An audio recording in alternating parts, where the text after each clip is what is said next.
Ladies and gentlemen, welcome to the Joint Committee on State Building Construction. We got kind of a full day. Yeah, was that an awesome gavel? I love that. All right. Some of the guys at work decided that working in steel, I shouldn't have a wooden gavel, so they put together something a little different. All right. First item up for bid is the sale of the state land and buildings. And so to discuss a real estate deal, we have Paul Fernkopf, from the Department of Administration. Welcome to committee. Good morning. Thank you for your time. I'm Paul Fernkopf, Lease Administration for Department of Administration, Office of Facilities and Property Management. I'm providing notice of the proposed sale of property known as 00000 Alley in Woodston, Kansas. This property is owned by the Kansas Department for Aging and Disability Services, who has no plans for the property. KDAD sent a letter to the Secretary of Administration on September 5th, 2023, requesting that the property be declared surplus real estate pursuant to KSA 75-6609. The Secretary of Administration agreed that the property was surplus real estate and sent a letter to the Governor on September 26, 2023, recommending the property be sold. On September 29, 2023, the Governor agreed with the Secretary of Administration's recommendation and approved KDADS to move forward with the proposed sale. The property is a vacant lot of approximately 9,746 square feet in Woodston, Kansas. The property will be appraised and put up for sale in accordance with the procedures set forth in KSA 75-6609. I will provide updates on this property after it is appraised and a sale price is determined by auction. And this is currently owned by Larned State Hospital? Yes, that's correct. Okay. Okay, and we do have someone who's interested in purchasing it already. Yes. All right, committee, any questions? Yes. Representative Delperdang. Okay, just help me better understand this. We're selling an alley, it's a public alley? That's just what the property name is described. It's a plot of land adjacent to some other farmlands in the city. And it's next to?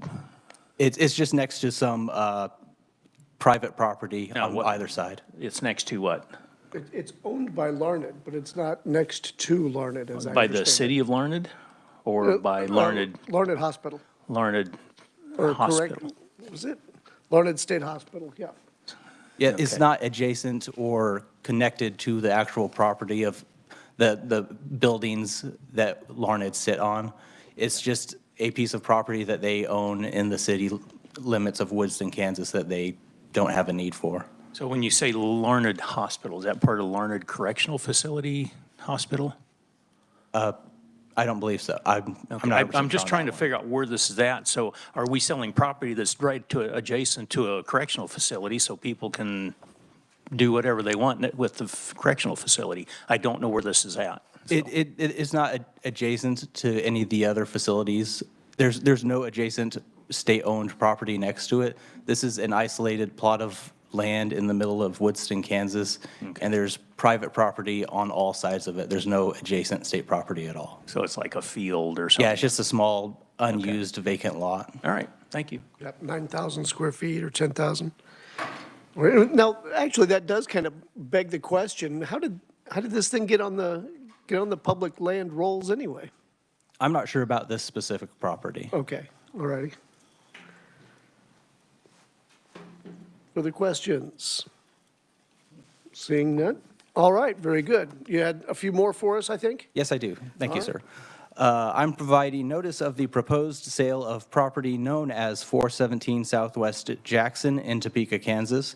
This property is owned by the Kansas Department of Labor, who currently use it for mail services. However, this responsibility will be transitioning to the Department of Administration's Central Mail Services and will no longer be needed. KDAD sent a letter to the Secretary of Administration on October 16, 2023, requesting that the property be declared surplus real estate pursuant to KSA 75-6609. The Secretary of Administration agreed the property was surplus real estate and sent a letter to the governor on October 17, 2023, recommending the property be sold. On October 23, 2023, the governor agreed with the Secretary of Administration's recommendation and approved KDAS to move forward with the proposed sale. The property is a building of approximately 8,400 square feet. The property will be appraised and put up for sale in accordance with the procedures set forth in KSA 75-6609. I will provide updates on this property after it is appraised and a sale price is determined by auction. All right. I'm certainly glad to be, getting rid of public-owned land and putting it back on the tax rolls. How long has the Department of Labor been using this building for its mail services? I'm not sure of that. Okay. Long time. Yeah, many years. Gotcha. Okay. All right. All right. Any questions, committee? Do we already have a projected buyer or an interested party in this? No, we wanted to inform you first before we got the appraisal and set it forth for bid. Gotcha. Well, on the previous one, someone had already declared interest. I didn't know if that was the same situation with this one. Right, on the previous one, someone had declared interest. On this one, we haven't put it out that we're putting it for sale yet, so we haven't heard anything back. Gotcha. Okay, very good. All right. And it looks like there's one more. Yes. Okay, let's go on to that one. All right. I'm providing notice of the proposed sale of property known as Lot 1012 in Unit 1 in Pueblo, Colorado. This property is owned by the Kansas Department for Children and Families, who has no plans for the property. DCF sent a letter to the Secretary of Administration on October 2nd, 2023, requesting that the property be declared surplus real estate pursuant to KSA 75-6609. The Secretary of Administration agreed that the property was surplus real estate and sent a letter to the governor on October 10, 2023, recommending the property be sold. On November 13, 2023, the governor agreed with the Secretary of Administration's recommendation and approved DCF to move forward with the proposed sale. The property is a vacant lot of approximately 6,793 square feet in Pueblo, Colorado. The property will be appraised and put up for sale in accordance with the procedures set forth in KSA 75-6609. I will provide updates on this property after it is appraised and a sale price is determined by auction. All right, thank you. Got to ask, Pueblo, really? So this land was collected in lieu of child support payments via a court case. Okay, And that's why they're trying to dispose of it now. gotcha. How long ago was that? That was actually in 1979. I can see we're in a hurry. Yes. So 45 years later, we'll get rid of the property. Were we waiting for it to appreciate? Well, looking through the previous records, they did try to sell it, and there was no interest at the time, and so we're trying to just sell it again now. I got you. Well, I appreciate the diligence. All right. Committee, any questions? This is an empty lot, right? Yes, it's a vacant lot in the middle of the city where there's some other housing developments. Senator Billinger. Thank you.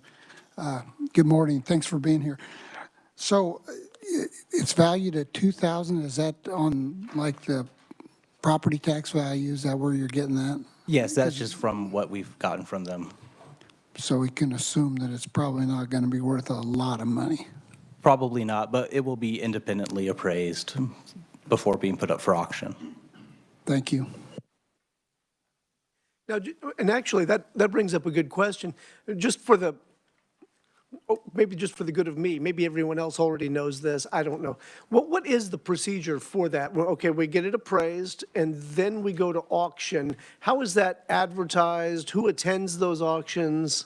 There's a company that does the auctions. They recently won a RFP bid, and they advertise locally, and they put postings online on national websites, on their websites, and they post flyers, and they have a whole slew of ways to advertise to try to get attention. Do they succeed? The most recent sales went approximately at the same level or above the appraised values at the most recent sales earlier this year. Okay, okay, that's a good sign. Yeah. All right. Representative Delperdang. Yeah, thank you, Chair. Just a rhetorical question, because I'll start it off with saying, yes, it needs to be sold, but 1979, so apparently we've been paying property taxes on this to Colorado, and how do we maintain it? Do we have people goes out and mows the property, or what have we been doing since 1979? Looking through the records, I know at some points they were just paying the property tax. I think at one point they stopped, hoping that they would just repossess it. But I'm not sure who is actually maintaining the actual land, because they don't have anyone go out, and they're not paying for anyone to do it. So I'm not sure if a neighbor just does it out of sheer force of will to not have I don't know. Okay, I appreciate you taking a stab at the question. So, Sure. Thank you. All right, well, I say full speed ahead. Well, it's only been 44 years. I think we should, move forward. All right, what else do we have from you? Are there any others? That's all for me. Thank you for your time. That was easy. Yep. Thank All you. right, very good. Thank you for being here. All right, next committee, we have some change orders to go through. If you've been following your emails, some of these we've already been notified of. Barbara Schilling is here. Is not here? She's here. Oh, she is here. Okay, very good. Good morning. Good morning. If I could just interject. Sure. The change orders you get monthly are 125,000 or less. These change orders are over 125,000, which is why they come before the committee. So we haven't seen these before. You have not seen these before. I Okay, just wanted to clarify that. perfect, thank you. Oh, one moment, I apologize. Yes, Thank you Representative for Delperdang. letting me jump in. On the items we just heard from the Department of Administration, do we need a yay or nay vote on that? We'll or- get that at the end of the day. Okay. We'll run through these and put those to All bed right. later on. Thank you. All right, take it away. Good morning. The first change I want to present is for the Adjutant General's Department, the Hiawatha Readiness Center. They let a contract for a DDC controls, their direct digital controls, to work with their energy management. Once the project was let and they were coordinating this, they realized that the boilers didn't talk to the new controls. So this change order is to replace the boilers so they can do a better job of managing energy management. I do have representatives from the Adjutant General's Department to answer any questions you may have. Well, I think maybe a little bit more history on that one would be useful as far as how we moved forward with the program that wasn't going to work. I mean, that's very governmental of you, but we tried to Chris Harvey avoid with the that. National Guard will answer your question. Good morning, Mr. Chairman. Good morning. So to answer your question, the project was bid as a DDC, as Barb had stated. That gives us the ability to more efficiently manage our buildings across the force. We can maintain control of our buildings. We see when equipment is failing. We see it when it needs troubleshooted. We can troubleshoot from a remote location in Topeka, Kansas. So we have a lot of ability when DDC is properly functioning. When this project bid, though, we generally, that's a separate function. When we bid this project, we weren't aware that one boiler was already in failure. The boiler failed. The second boiler, although at the end of its useful life, was still at a point of failure probably. We're making assumptions that it's at the end of its useful life. So both boilers are redundant systems, that one has been failed. In addition, we discovered that piping and insulation had leaked downstairs. We had some presence of mold. This is really just using deferred maintenance to get after a failed system that we didn't really anticipate needing to address under this contract. Okay, that makes sense Yeah. then. All right, thank you very much. Sure. Committee, further questions? Senator Billinger. Thank you, Mr. Chairman. So the current contract is $314,000, and the new contract would be $464,000. Is this in addition? Yes, it would be a plus above the original contract amount. You are correct on those numbers. The proposed cost increase would be an additional $464,000. Okay, thank you. That's the price for the equipment. That's what I thought, but I just want to make sure. Thank you. Understood, sir. Thank you. Oh, actually, thank you for that. So this is 464,000 on top of the 314? That's correct. Okay, I thought it was a modified number, only adding 150,000. Those are big boilers. All right, excellent, thank you very much. I'll just. All right, Okay, the next change order I have is for, again, for the Adjutant General's Department. The Joint Forces Headquarters is being built out at Forbes Field. The original project award was $17,603,000 and some change. The change order before you is for $574,602.97. The work for this change order was originally bid as an alternate. They maxed out their federal funds with the original award. When they opted to add this back into the contract, the price went from the original alternate of $335,000 up to the $574,000. And again, Chris Argus is here to answer any questions you may have. okay, one second. Explain the change again for me. The change is, was originally an alternate that was not accepted.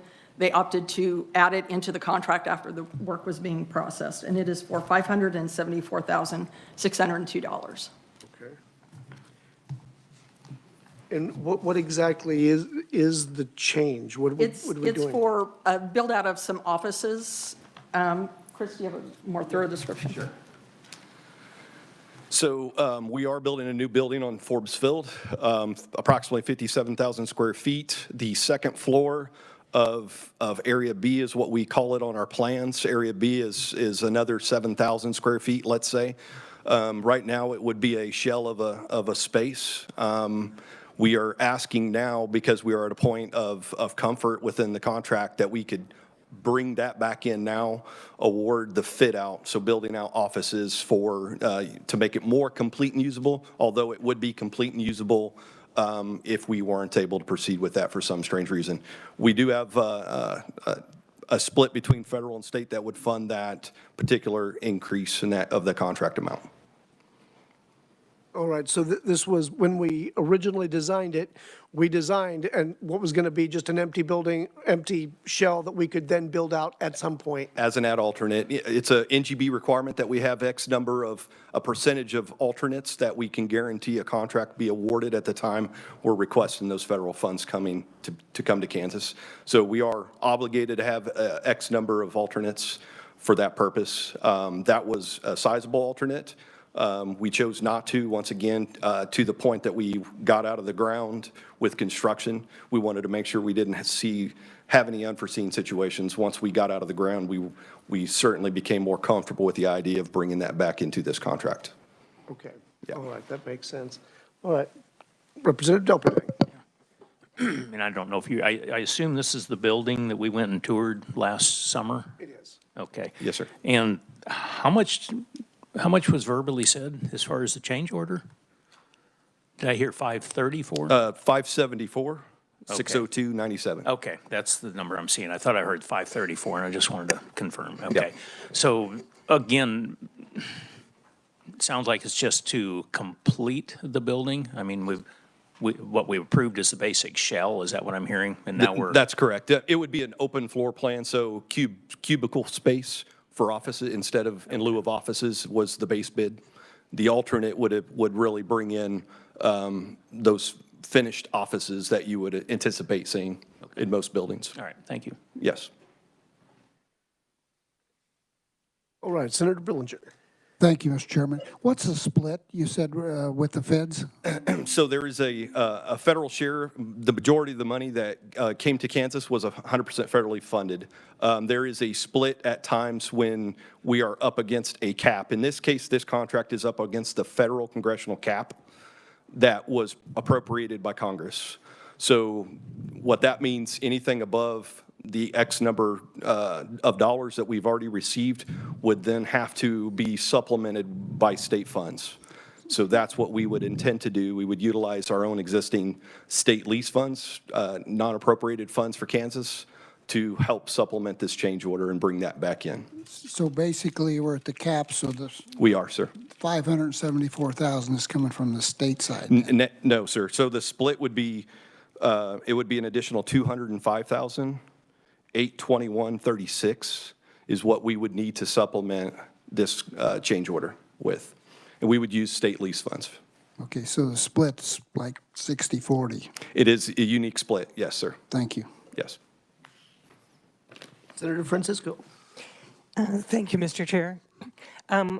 This is a sizable increase from the change order. Why would you not consider rebidding the project as opposed to just taking that change order?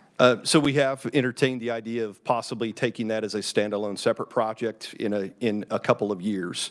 NGB requires, the regulatory guidance states we won't do any work on a building for 1 year after construction reaches substantial completion. That is an Army DOD required type of regulation that we would follow. That would push this project off, the rehabilitation or the add-in of that work, it would push this off for a couple of years. At that time, we anticipate costs would certainly escalate because that's what we've seen, a trend of nothing but materials escalation and labor escalation. At the time we awarded this, we've already increased from the time this was originally bid to the time that we're now asking to add this in. It could be more. So it would be a risk that we would be kicking down the road for another couple of years if we weren't able to do this now. Thank you, Mr. Chair. I'm concerned because there was a risk in putting it off since it was space that's not usable essentially without this buildup. It's usable. It is usable. It's just going to be an open floor plan. The offices would be the more desirable layout of having that space kind of developed into more individualized spaces for leadership. Could you use modular? That's what's in the base bid now, ma'am. It would be is furnished for as a just- modular system within the base bid. Representative Dumperday. Thank you. I'm just trying to better understand this. I understand the 574, Yes, sir. that's the change order. But did I hear it's a 60-40 split, so we're actually looking for about 205,000 from the state? No, so this, we have the funds within the Adjutant General's Department to fund that state change order portion. We would use existing lease funds that are non-appropriated by the state legislators. Okay. Thank you. All right. Looks like we got that one nailed Okay. down. Thank you very much. All right, thank you.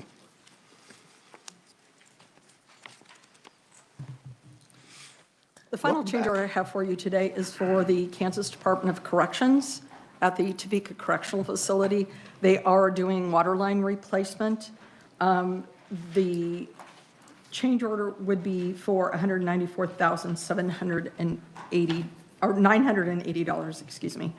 The change order would provide two sources of drinkable water for the facility. Currently, if there's a water leak and the water line has to be shut down, they have no potable water on the campus. As they can't move everybody to another location while the water is not accessible, this is a very much needed change order. I do have representatives here from the Department of Corrections to answer any questions you may have. Well, and I think I do have a question as to why this is a change, why this wasn't already kind of baked into the project. Good morning, Mr. Chairman, members of the committee. I'm Jeff Smuda. I'm the Secretary for Kansas Department of Corrections. In answer to your question, Mr. Chairman, we had a project out of our existing repairs and renovations funds to replace water lines. We're not only replacing water lines, but gas lines. A lot of that infrastructure has degraded over time. And then last year, we were fortunate, the legislature awarded an additional $4 million to us to help us with our repairs and renovation. When we received that money, we felt we had the funds to go for the water loop. It's been something that's been on our radar for quite some time, to have an additional feed off the city water system, so when the system goes down somewhere, it's not completely isolated. So that additional funding that came from the legislature allowed us to feel like we had the funding to go forward and do that project. Okay, well, that does answer the question. Representative Delperdang. Thank you for being here. Can you tell me today the existing line, what is the composition? Is that a lead line? Is there a safety issue here involved? Plastic, It's plastic, though. Representative, plastic. But it's just old and aged then? Yeah, Mr. Chairman, Representative, we have most of our gas lines and water lines at that facility are past their useful life. They're old, they're deteriorating. And then we've got a main feed off of the city system that comes in. We're already working on replacing our internal lines, and we're wanting to bring a plastic line in off of another feed from the city. So I don't believe we're replacing our initial feed from the city, are we? No, that's not the replacement. It's our internal lines that we were already replacing, and then we want to bring an additional feed off a city line at the other end of the facility so we have a loop. If we have to take down for a leak or we lose water from the city on one end of the facility, we still have a loop from the other. You know, so they have potable water, so there's water to flush the toilets, take showers, what have you. Okay, and if I may, it just says Topeka Correctional Facility. Is that the juvenile, or is it the women's detention, or or the whole campus? Yeah, Mr. Chairman, Representative, it's actually our women's facility in Topeka that we're talking about. It's over on 6th, off 6th Avenue, 6th Street. Okay, thank you. Further questions from the committee? Seeing none. Thank you, Mr. Chairman. All right, thank you. All right, and I think that's the end of the change orders, am I correct? All right, we're moving right along. Well, let's go on. While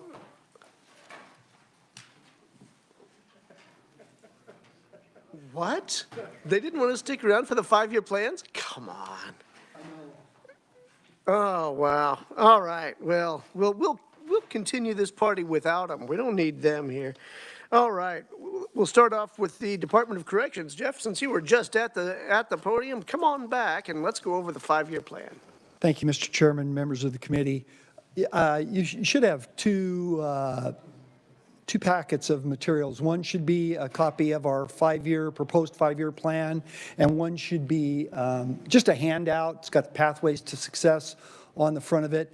That handout, I'm not going to present on that information in that handout today. There's an overview of each of our facilities, their age, where they're located, how many square feet, some of the significant repair projects, and some other projects that are in our 5-year plan, just providing that to the committee for information. Certainly, if there's questions regarding what's in that packet, I'm willing to respond to those today, but I'll not be doing a presentation on that. It's just a handout.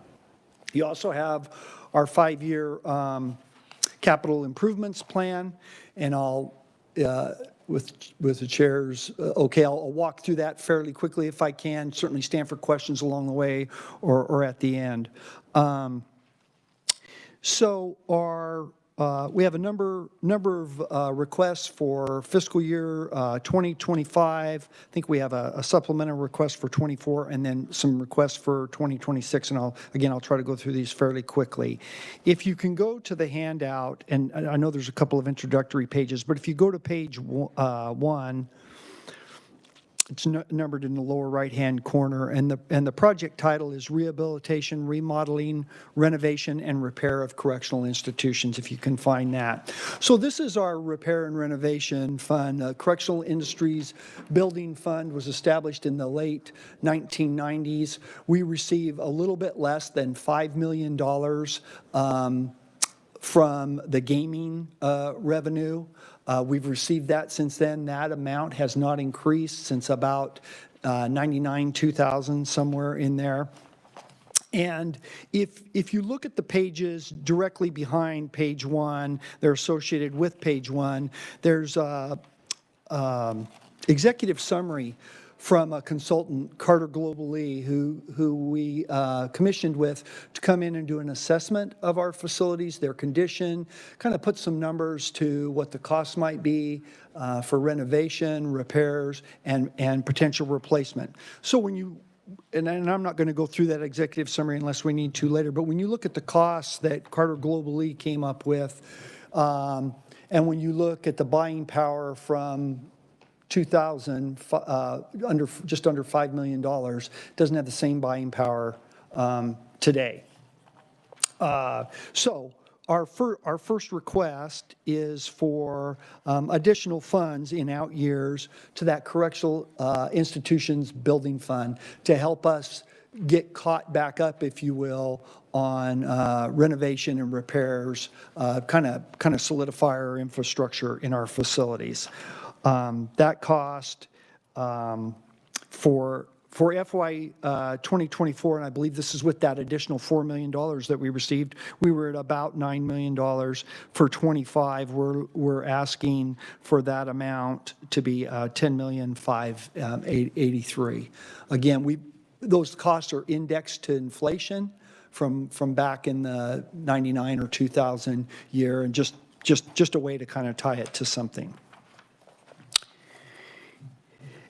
I referenced earlier in my response, and we're very appreciative, we received an additional $4 million last year from the legislature, and that went to very good use. We've used that for a lot of projects, the water line being one of them, targeted that money for replacement of a fire alarm system, did some other sewer line work and whatnot at TCF. So very much appreciated that we received that money, and we're putting that to good use to help with our infrastructure. Okay, if you go to page 20 in the 5-year plan, career campus match funding. This is a request for $10 million in FY24 and $10 million in FY25 for a total of $20 million. This is to create space for higher education and workforce training for our population, our adult male population. When that population gets education and workforce skills and they're able to deploy those to a good job in the community, they're much more less likely to return to prison. In 2021, the legislation was authorized for us to form a nonprofit for public-private partnerships with an eye towards this career campus and other type projects. We formed a 501c3, and we engaged a consultant to give us some guidance on a fundraising campaign, given that's not our expertise.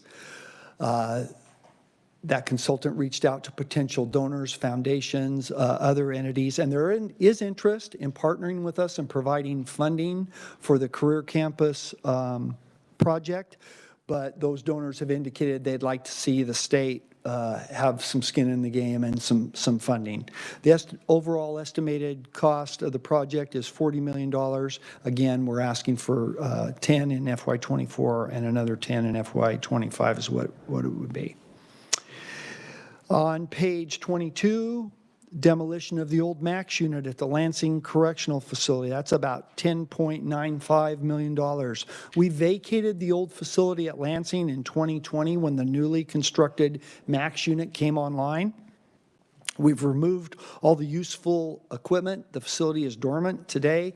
There's becoming more and more maintenance and care issues for that facility as it sits there. Some leaking roofs, of course, rodents, insects, grounds maintenance, all that.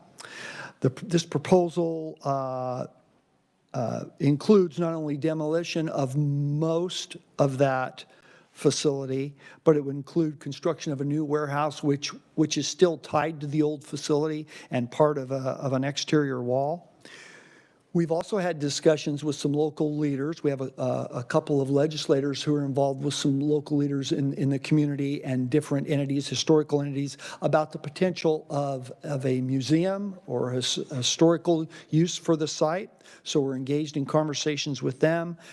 Those conversations are to preserve a portion of it of the old facility for a museum, maybe an events, that type thing. Not solidified yet, but we continue those talks. Regardless of how those end up, there's going to have to be some demolition at that site. It's probably way too big for anybody for a historical museum or site to maintain all of it. There's just a lot there. Page 26, behavioral health, medical, and support building at the Topeka Correctional Facility. That's about $40.2 million. The existing facilities for the medical, behavioral health, and visiting area, for the number of women that are served at the facility, it's just undersized. It was constructed when the population was about 450, and we have 948 beds there today. They're not all full today, but it has been full in the past. There's no isolation rooms, no private infirmary rooms, only one crisis watch room in the current medical and behavioral health building. A new building would also serve as a check-in point for staff. Today we have 2 entrance points, and they both have to be staffed for people to check in and check out of the facility, both staff and visitors. This would lead to some efficiencies and better accountability. We would also create a new visiting room to replace the current undersized visitation area for friends and family of the population. On page 31, details of vocational building for the Kansas Juvenile Correctional Complex, where we keep our youth. It's about $20.6 million. This would expand vocational training opportunities for the youth at that facility. Training to provide work skills reduces the likelihood of them reoffending or transferring into the adult system, and it allows them to become better prepared to contribute to the workforce needs today here in Kansas. Page 35 of the plan is to construct a laundry at the Topeka Correctional Facility, and that cost is about $4.4 million. Back in the day, I'm not sure when, funding shortages to replace equipment and maintain what was the existing laundry at Topeka. There wasn't the funds for that, so a decision was made to move the laundry service to the Kansas Juvenile Correctional Complex. So they trucked the laundry over to the juvenile complex. The youth there do the laundry, and it's sent back. There's some logistics issues with that. As you can imagine, a lot of laundry for up to 950 women. Some quality issues, maybe not always getting everything dry and whatnot. So our request is to create a laundry back at the Topeka Correctional Facility. On page 38, construct a replacement facility for Wichita work release. Work release helps that population that's leaving prison and returning back to the community. It helps them transition, gets them involved in work in the community, kind of decompress, get a little more use. They go out and work in the community in the day, and they stay at the work release center at night. We currently have a 250-bed work release facility in downtown Wichita near Intrust Bank Arena.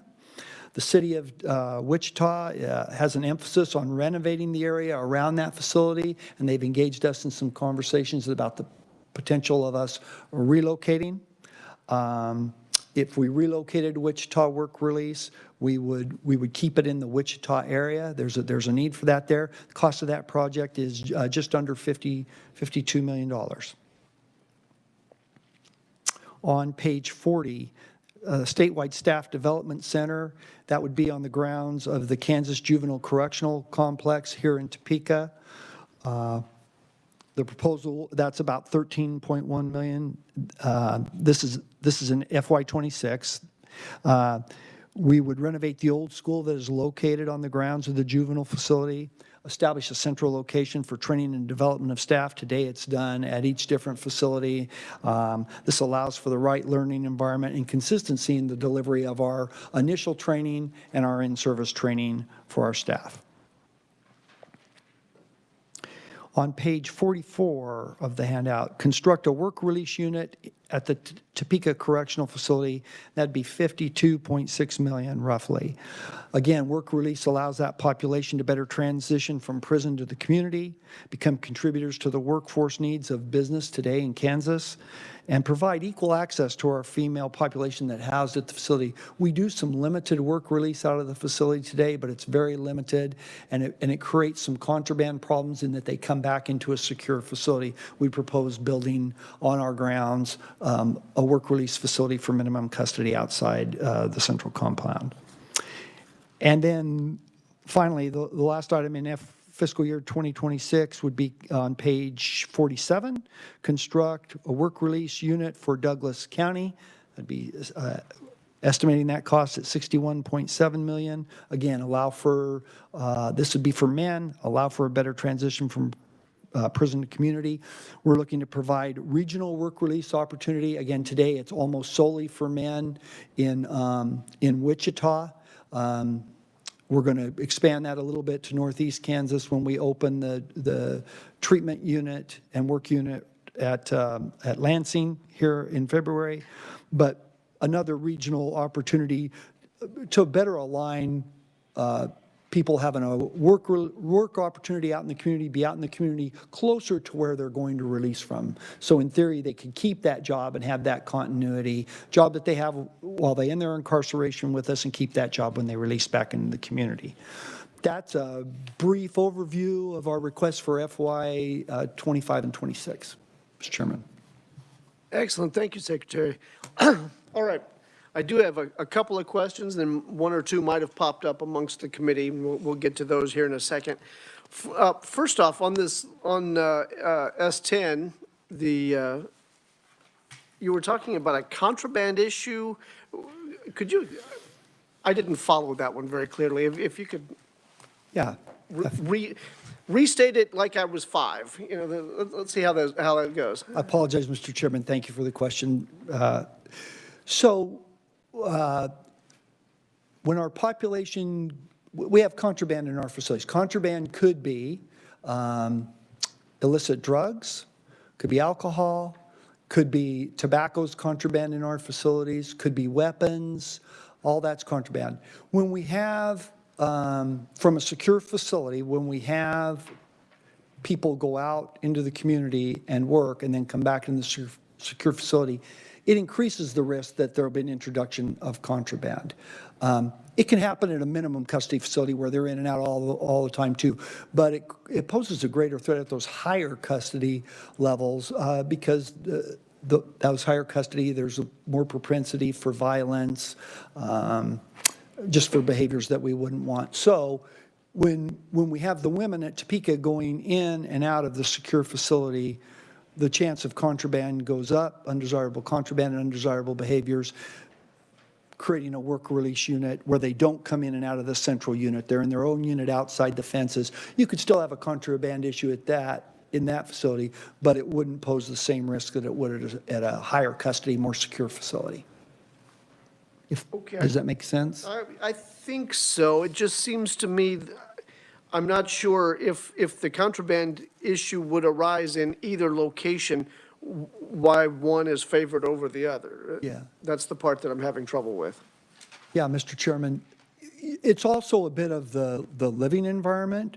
You're trying to put them in a lower custody housing unit with more amenities. As people move down in custody and get closer to release date, you're trying to provide some decompression and get them more aligned with doing for themselves, making decisions for themselves, so they don't go from we make all the decisions in a very stark environment to out on the street, and now it's a shock value. Okay. So having a work release facility that was designed for that would be a better design, just promote chances of them being more successful out in the community. Get it out of the female facility. And at some point down the road, this is a third or fourth order thing, we're probably going to need, when you look at the Sentencing Commission's projections, we'll need some more beds for our female population at some point down the road. All right, all right. I also had a question here regarding the work release in Wichita. We have one currently. Wichita wants to build up the area, so they want you to move. Why are we paying for that again? Mr. Chairman, members of the committee, we haven't paid for anything yet. We have a building there. We've had that building for some years. We're located right down there near the Trust Bank arena. The city's renovating that area. There's a lot of making it more upscale down there. And I don't know if they've had complaints. I don't know if they just a perception of us being there. And so we've engaged the city about, is there a no-cost option to that? We haven't been successful in pursuing that. Trying to be a good neighbor, be in the community, if we could relocate. And it's a good location for us, but it's not an ideal location for us either. The good part of it is it's down along bus lines, so there's transit, it's close to a lot of different businesses, but there's probably other sites, maybe near industrial parks and whatnot, where our folks could have a job. But trying to be a good neighbor, trying to see if there's a fit for us in Wichita that works for the city, community leaders, and for us. Well, and I fully appreciate, not in my backyard, I get it. Yep. Now pay for it. Not in my backyard is expensive, and it should be. All right, what was the other thing I had here? Oh, just the laundry facility. We tried it once, it didn't work. We went to a different model that's probably not working perfectly, so we're going to go back to the other one. Why is it going to work this time? Yeah, Mr. Chairman, members of the committee, my understanding is, before my time, but my understanding is we abandoned the laundry at the Topeka Correctional Facility because the equipment was old, it was breaking down, the facility was maybe not up to snuff, and we didn't have the funds to replace all that. So it was probably a measure to, well, we can't fix it, let's move it over here, that'll get us by. And it's done that. We certainly are getting by. We just believe we'd have better services, be more efficient, less logistical headaches if we reconstructed a laundry at the Topeka Correctional Facility. I mean, there's up to 950 women. That's a lot of laundry to haul off-site and have done. So if we could get it back there, we believe it'd be more effective and more efficient use. All right, very good. All right, committee, I know that Senator Reddy online has a question. I've kind of hogged up the question time here, so let me spread it out amongst the committee now. Senator Reddy. Yes, thank you, Mr. Chairman, for on. So I have one question. It looks like there's one as far as the work release centers in Wichita that we're thinking about replacing.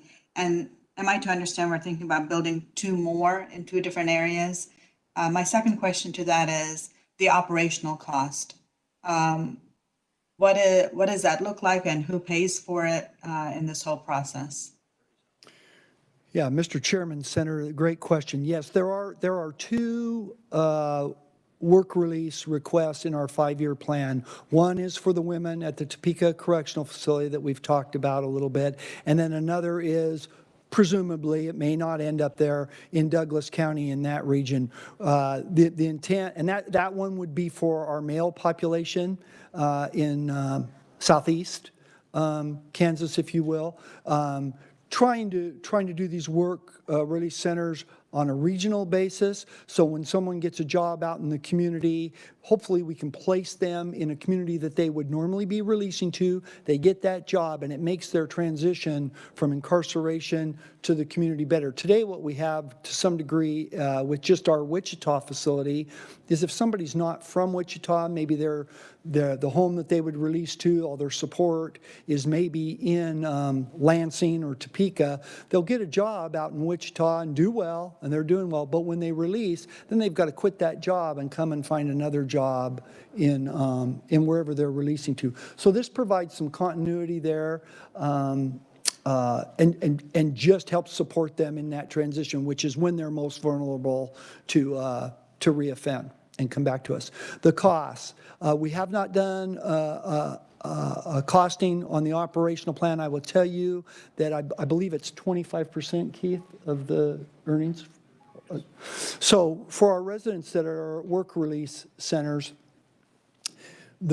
on the wages that they earn, 25% of those wages come back to the state general fund to help pay for room and board, so that offsets cost. And typically, work release center beds would be a less expensive bed than a higher custody bed that are more staff intensive.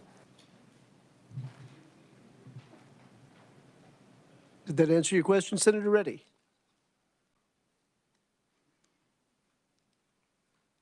I'm going to take that as a yes.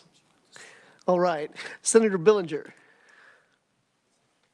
Thank you, Mr. Chairman, and thank you for being here, Secretary. Couple of things. Wouldn't it, and I'm just asking, you guys would surely be looking at existing buildings too, so I mean, it doesn't have to be new construction, correct? Yeah, Mr. Chairman, Senator, no, it would not have to be new construction. We'd like to find a building that we can create the right design for that work release that I talked about earlier. And we did look into some of that initially, but weren't successful. That doesn't mean we've exhausted that. Just curious, because, you know, if you're looking at $50 million in Wichita, or, you know, just for instance, I'm guessing there's a lot of buildings in Wichita, and there's probably some vacant ones at this current time. When you guys put these costs together, I don't know how long ago that was, but you know, the percentage of increase that I've seen on construction in the last year is, I mean, are these current numbers, you think? Yeah, Mr. Chairman, Senator, to the best of our knowledge, we have a Mike Gato's an architect and has a lot of experience in costing, and so we think they're good numbers, but to your point, you know, costs change almost by the day, so we think they're at least in the ballpark, yes. A couple other things. Part of the committee has maybe been to some of your facilities. We have new members that haven't been, but Good behavior, man. Senator Francisco and myself have been to your Hutchinson facility, and they have partnerships, you know, private, public partnerships there and training.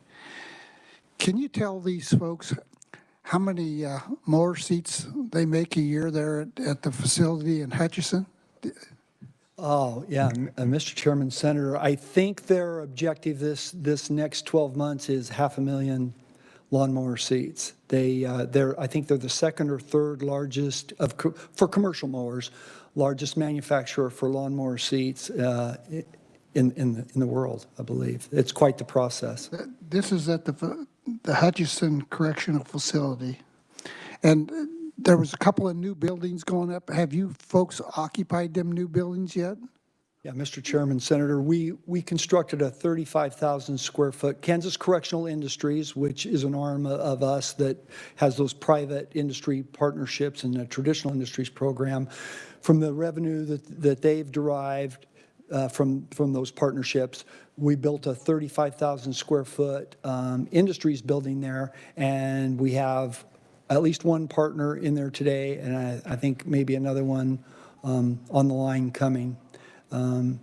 those are great partnerships. We're building a 25,000 square foot building at our Lansing facility to expand to private industry partnerships, and we have 3 other buildings in the next 2 years on the calendar. One at our female facility at Topeka, and one at our Winfield facility, and then one at our El Dorado facility, are all on the calendar.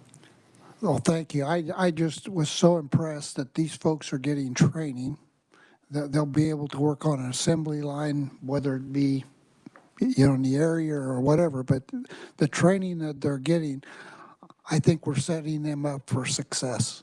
And I really want to commend you for doing those type of things at the facilities, because, it's not just like you put in your so many years and, here's $50 for a bus ticket, good luck.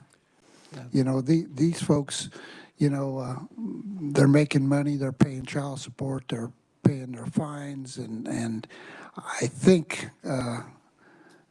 it's the best we can do with these folks, and I really appreciate the fact that we have some of that going on. It's unfortunate we don't have it at every facility, but I think when you get these folks trained, it really helps.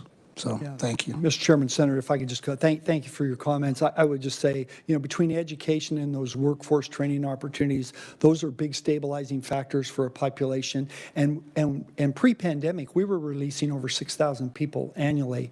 During the pandemic, it's about 4,500, but it's starting to tick back up.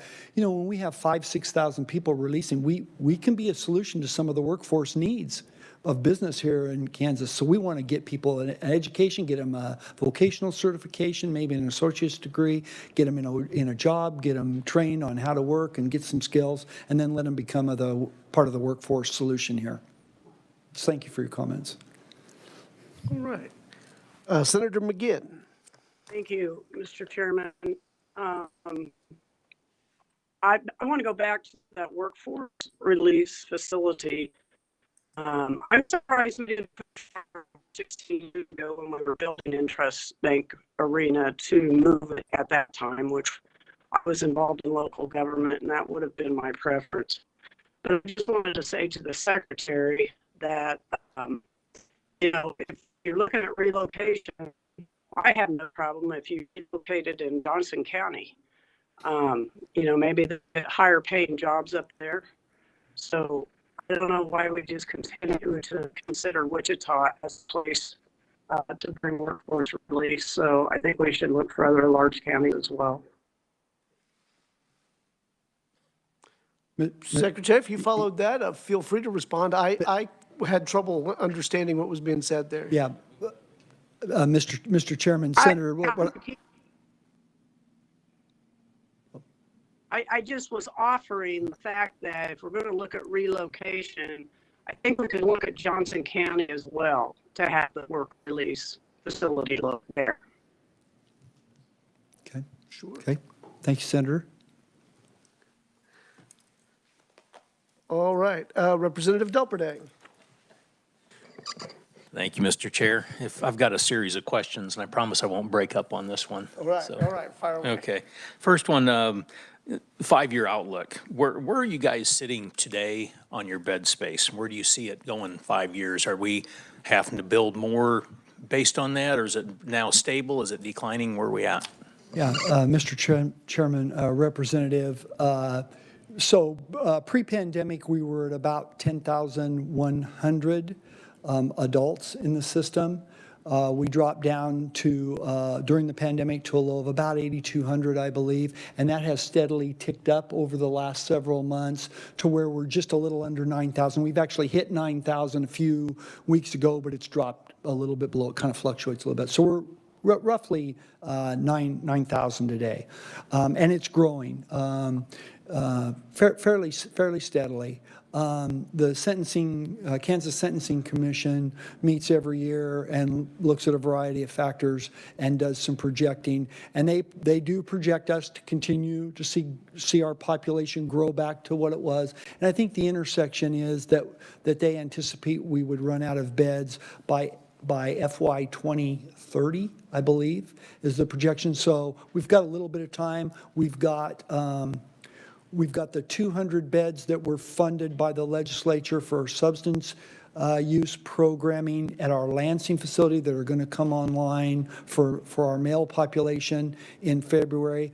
Those are all the only new beds that we have coming online. So at some point in the next 2 to 3 years, if these projects I'm proposing aren't supported and funded, we'll need to have a conversation about where do we build some beds, unless there's some significant changes to sentencing or something else happens with the population. It is growing.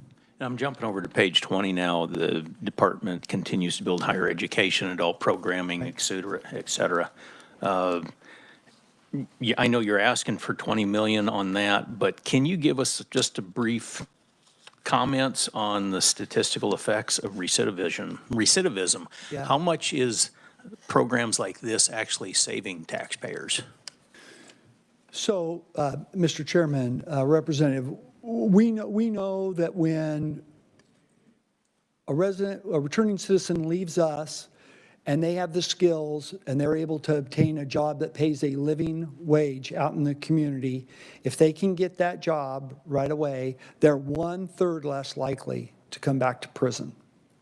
That's a pretty good impact.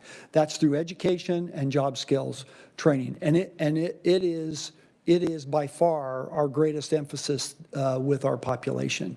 We put a lot of resources and effort on that. I think if you talk to any of our private industry partners, they would tell you they see that in that population. Many of them hire someone that's working for them while incarcerated, and upon their release, they'll try to hire them and keep them with them. They're a motivated workforce. They want to be successful. And again, if they can earn a living wage once they're out in the community, get stabilized in housing, transportation, get some of their, maybe it's medical needs, medications. If they can get that all stabilized, they're much less likely to come back. So with that thought, would you consider the 20 million you're asking, is that a net cost, or possibly is there a net savings that we're just not looking at that we should? Yeah. Mr. Chairman, Representative, I would say over time it's a cost avoidance. Over time, Lansing, the Kerr campus is proposed. Lansing does not have enough space to provide adequate education and workforce training opportunities there. When the facility was built, there were cost constraints and just very small space, and it's not enough to meet the needs of the population. The more we can grow our education opportunities, and we have fantastic higher ed partners in every one of our facilities, the more we can grow those education and skills opportunities and provide some real work opportunities, the more we're going to reduce recidivism and improve our outcomes, people being successful out in the community. So I don't think there's an immediate, 2-3 year return. I think over the lifespan, it becomes, after it's paid for, it becomes a cost avoidance. Okay. Just moving along, if it's okay. All right. I'm going to jump to 22, the demolition of the old maximum security at Lansing. Were the funds for that not included in the original project? Yeah, Mr. Chairman, Representative, I don't believe they were. I believe they were, the funds that were dedicated to the reconstruction of Lansing were just to get a new facility constructed and off the ground. I don't know of any funding for dealing with the old max. Okay. And on 38, where it was talking about the Wichita work release, the chair asked a question. I had on that already, but as far as where, is there any idea where we could move this thing? Because, and the concern is not where the physical plant is, but rather how would it disrupt the people who are doing the work release? Would it put them further away from where they're working? Because now it's kind of a centralized facility in the downtown area. Yeah, Mr. Chairman, Representative, it's a great point. Siting of the facility would be important, has to be fairly close to good jobs, good work opportunities. Ideally, it's near public transportation, so it's easy to get back and forth to work. But those are the main factors. Okay. And the last question, I promise, on 44, when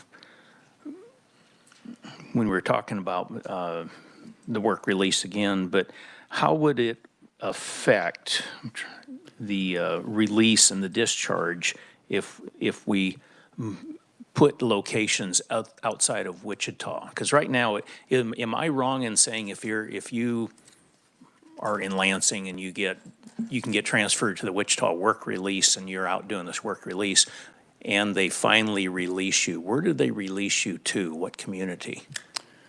Yeah. In other words, they put you back where you originally came from, say Lansing, or are you just released at Wichita? Yeah, Mr. Chairman, Representative, it really depends on what's best for that person releasing. So for instance, if they're releasing and their mother and father have said they can come live with us, that's their release plan. They're going to go live with their mother and father who are going to provide some support and whatnot. And that is back in the Lansing or Topeka area. That's probably best where they go and release.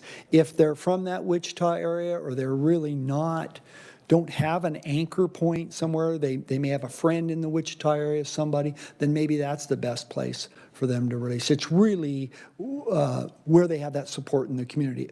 Many don't have any support in the community, but for those that do, it's best that they go back to where that support is. Okay, the answer I was looking for. Thank you. No more.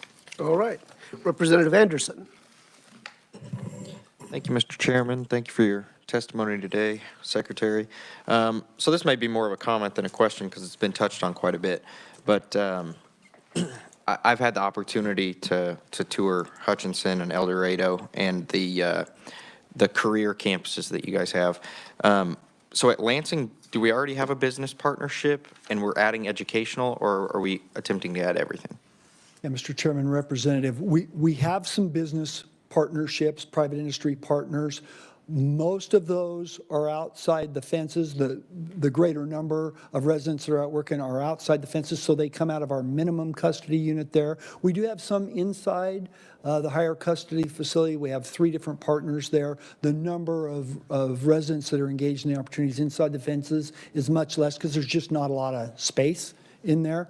So that what the career campus doesn't create space for the private industry partner. It is strictly for that education, training, whether it is getting a vocational certification or getting an associate's.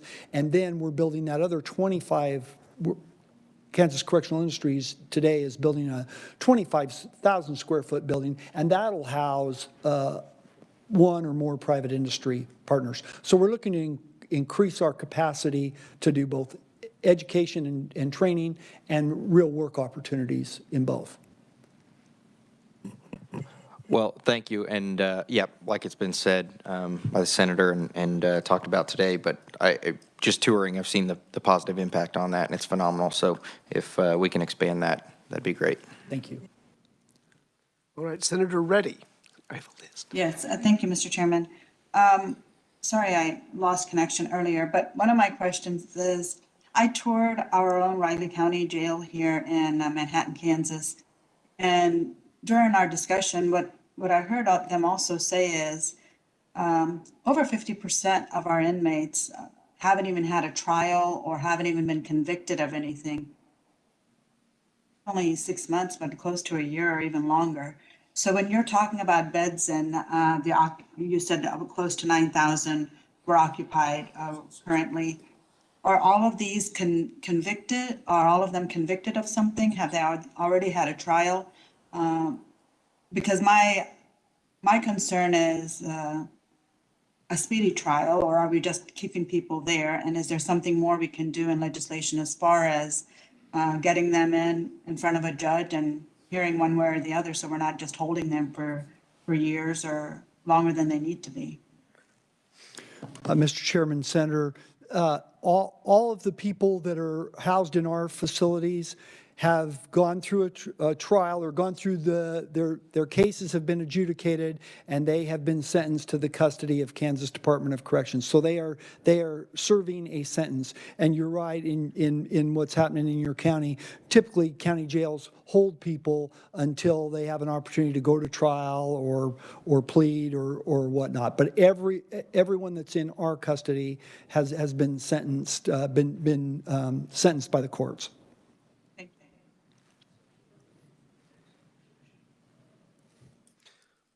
All right, and with that, we're off to Senator McGinn for round two. Thank you, Mr. Chairman. I just have a request for information.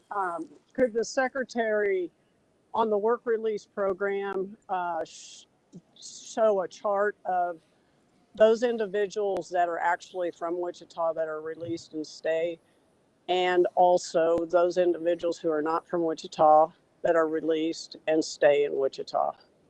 So I'd kind of like to know that. And you can send that on an email.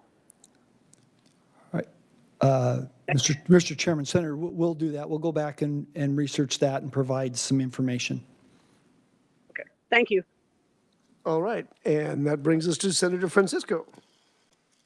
Thank you, Mr. Chair. And in fact, I did start out with some of your same questions, like would Wichita pay for the building? But I very much appreciate Senator Billinger's comments about the work release programs, and I think we're both very impressed on that tour. So I'm wondering if the laundry is relocated to the Topeka Correctional Facility, would that provide any jobs in that laundry service for inmates there? Yeah, Mr. Chairman, Senator, yes, it would. So I appreciate that, and another good reason, because I think everybody that we saw was happier to be working than just sitting in their cell. I would agree. Even if it was that. And then certainly recognize all the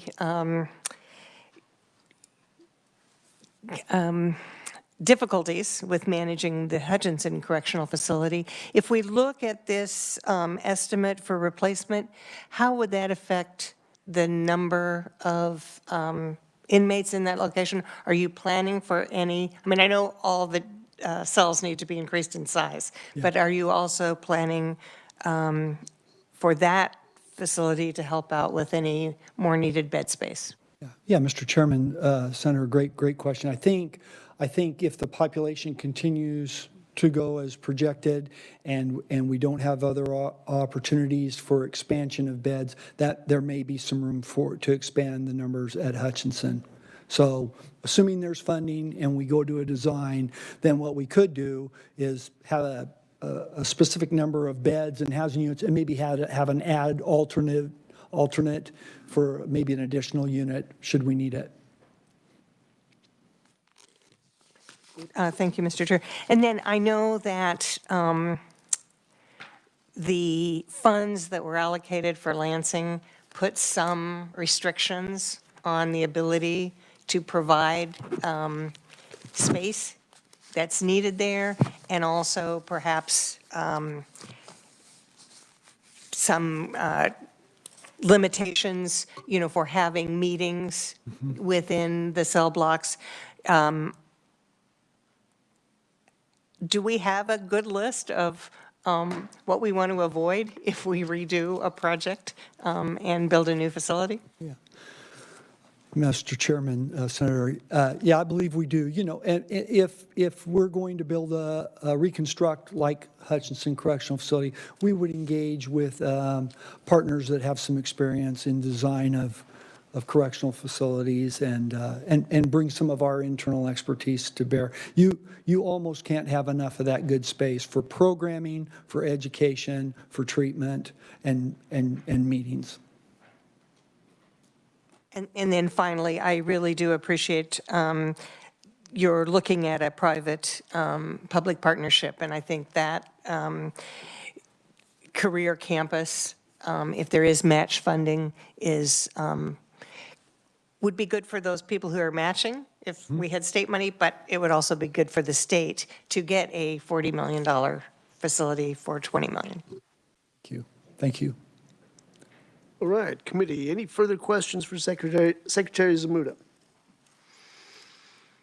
Online, anybody? Nope, okay, perfect. Thank you for Mr. being Chairman, here. members. Appreciate the opportunity to be here.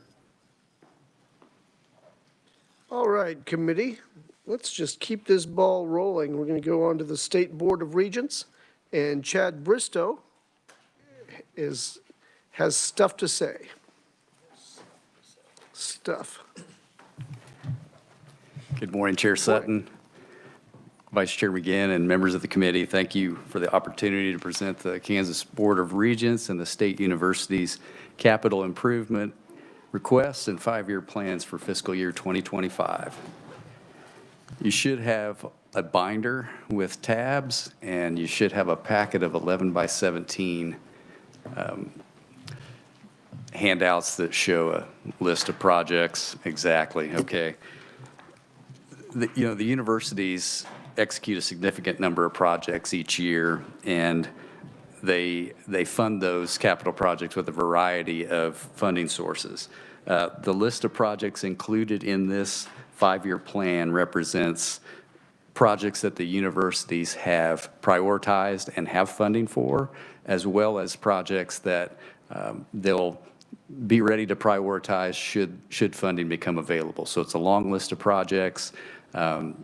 There is also, just to note, no projects on this list are what we call small capital projects. There's a significantly longer list of projects that you'll see representative on the 11 by 17s that, according to current statute, which was updated last legislative session, we call a small capital project under $1.5 million in estimated construction costs. So the list that you have and the book represent the broad range of projects, small and large capital projects that the universities execute each year or have planned to execute. So I also want to point out one other aspect of this book that you have today. It is the original 5-year plan that was submitted to the Division of Budget and KLRD on July 1st, but it also represents all of the amendments that the board has approved during the September, November, and also tomorrow's December meeting. There are some amendment requests that are pending, and the board will consider for approval tomorrow. And so you'll see those highlighted throughout this. So you have the most current information that we can offer in this binder. And I just want to note that the request for amendment is part of the board's process and the state university's process. The budget cycle begins early in the spring, and there's a process for the board to review and approve these projects, and so that's a longstanding process that the board has. So with respect to the Board of Regents, I'll just turn your attention to the first tab. We have the summary tab in the beginning of the book. That represents some analysis telling you the types of projects that you'll see here. Many of the projects are building system renewal type projects, HVAC, heating, ventilation, air conditioning, plumbing, roofs. A lot of our needs, more than well over half, probably 2/3 of the renewal needs that the state universities, academic and research buildings have are heating, cooling, plumbing, electrical, building envelope, roofs, windows. It represents a vast majority of the need. Of course, the universities are also doing a lot of new construction when funding becomes available. That's a great way to replace buildings, but there's a significant amount of deferred maintenance and renewal that the universities have to tackle. And so what you'll see on the Board of Regents tab, we have the Educational Building Fund, the Capital Renewal Appropriation, and the Building Demolition Fund that are all instrumental in establishing a funding source for the board's facilities capital renewal initiative. And so for FY25, the request is for $20 million for requiring the dollar-for-dollar match for the capital renewal initiative, and for the Building Demolition Fund, another $10 million. With the legislative support that we received for the capital renewal initiative in FY23 and FY24, this initiative has gotten off to a great start. And the number of projects in this book is indicative of what that funding has been able to do. So I'll also then turn your attention to the very first page of the 11 by 17 handout.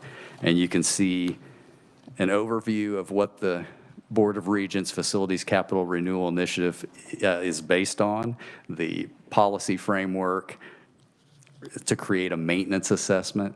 This is a new idea that represents a best practice that the board is trying to revitalize the buildings that are in so much need by requiring the universities to reinvest 2% annually, and that 2% is based on an estimated replacement cost for all of the academic buildings. So one simplistic way to think of this is a 50-year building depreciates at 2% a year. So you need to reinvest in that building to keep it functioning and safe and comfortable. Also want to highlight on the front page of the Board of Regents 11 by 17 is that the building demolition funds have been very beneficial in avoiding deferred maintenance, and you can see the statistics at the very upper right, with a $16.5 million investment, 500,000 square feet of obsolete structures will be taken out of service, representing 20 buildings, and $80 million of deferred maintenance avoided. Below that is a list of the actual projects by university. And I also want to note that the universities, several of the universities are currently updating their campus master plans. In 24 and 25, we'll see a lot of the objectives that the board's Facilities Capital Renewal Initiative has emphasized incorporated into those master plans. And I would just want to say that there's almost 40 additional projects that the universities have preliminarily identified as potential demolition projects in the future. $40 million of estimated cost to take those offline, and almost $250 million of deferred maintenance avoidance in that. Now, more information on that to come as they complete their master plans, but just wanted to highlight what a benefit that's been. With that, I will stand for any questions. All right.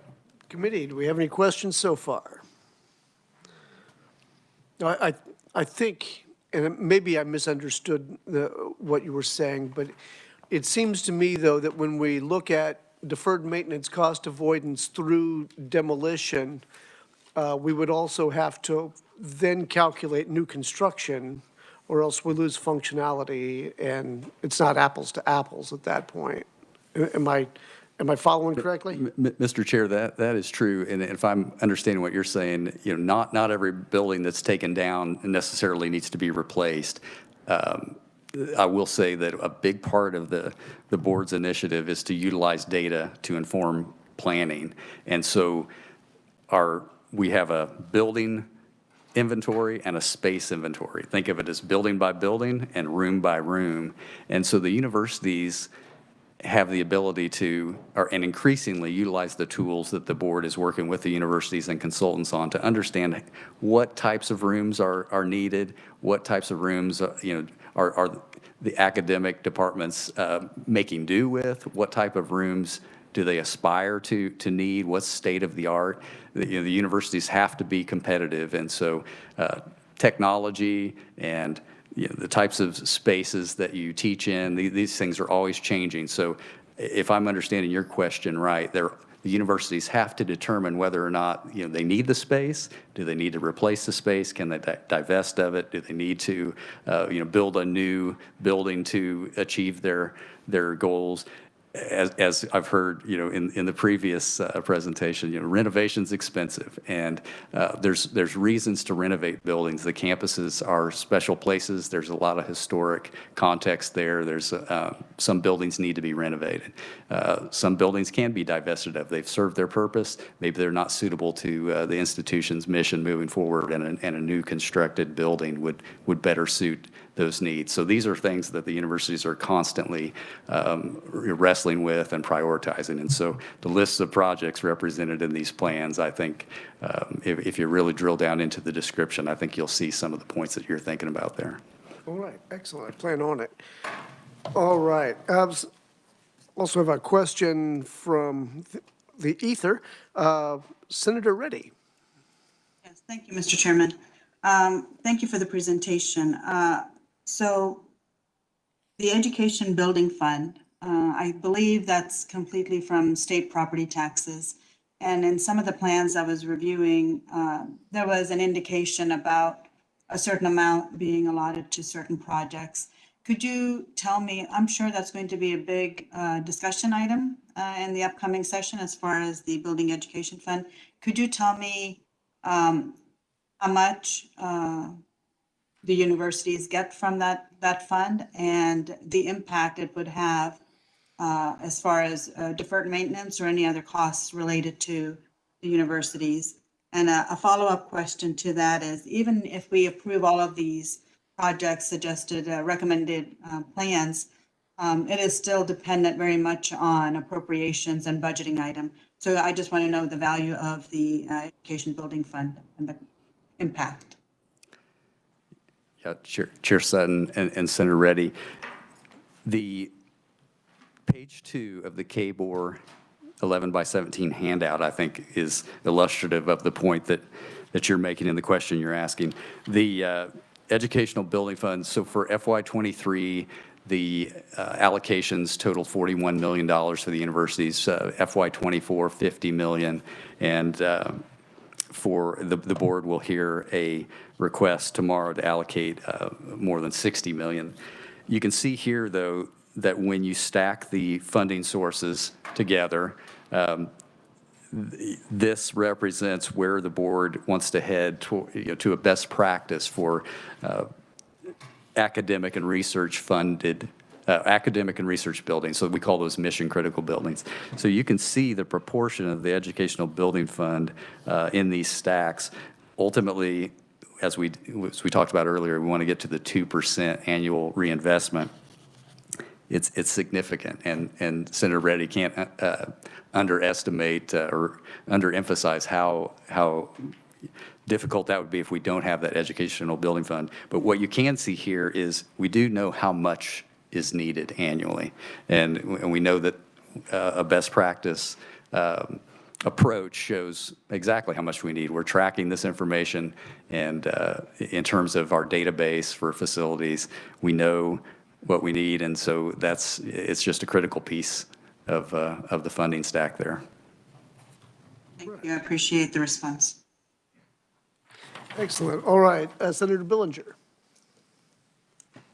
Thank you, Mr. Chairman. Thank you for being here today again. I just want to make sure, you said in 2025 you have 25 more demo projects, cost about $40 million and save about $250 million, correct? Mr. Chair and Senator right? Billinger, yeah, just with one revision there, I think there's almost 40 buildings that the universities are considering that may be feasible to divest of in the future. It wouldn't be in one fiscal year, but it is that next group of buildings. I will say, and I have to emphasize, the first 20 buildings were easier to execute. The occupancy levels, some are vacant, some are very underutilized. It's easier to relocate the groups that might be utilized in a building.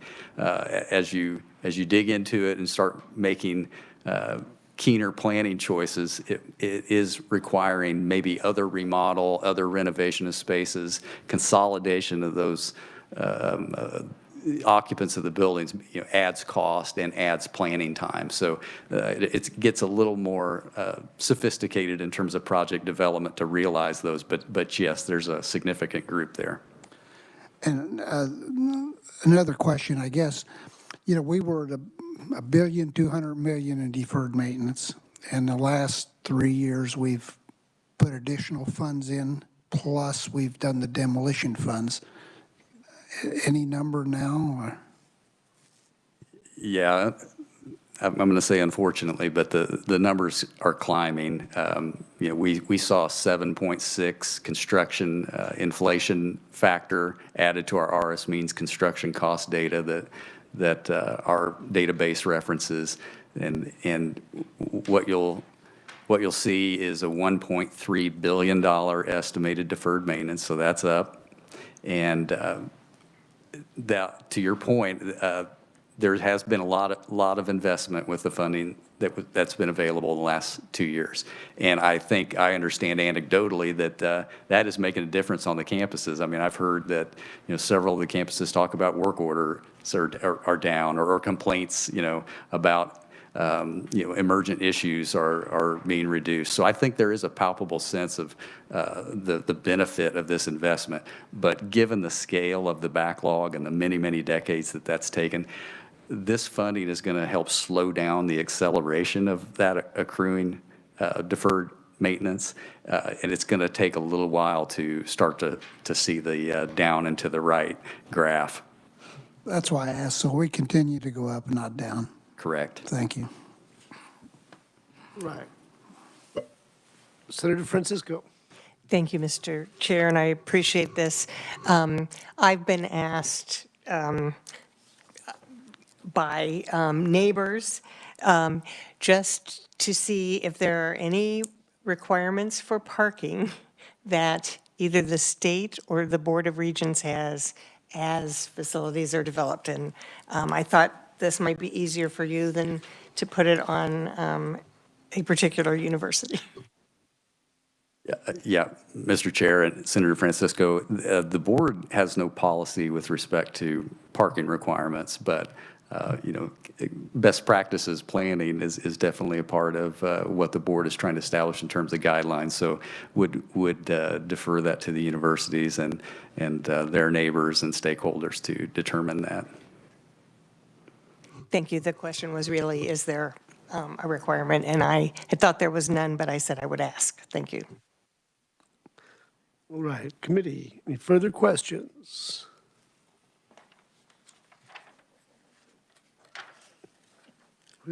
I see one boiling around. Are you?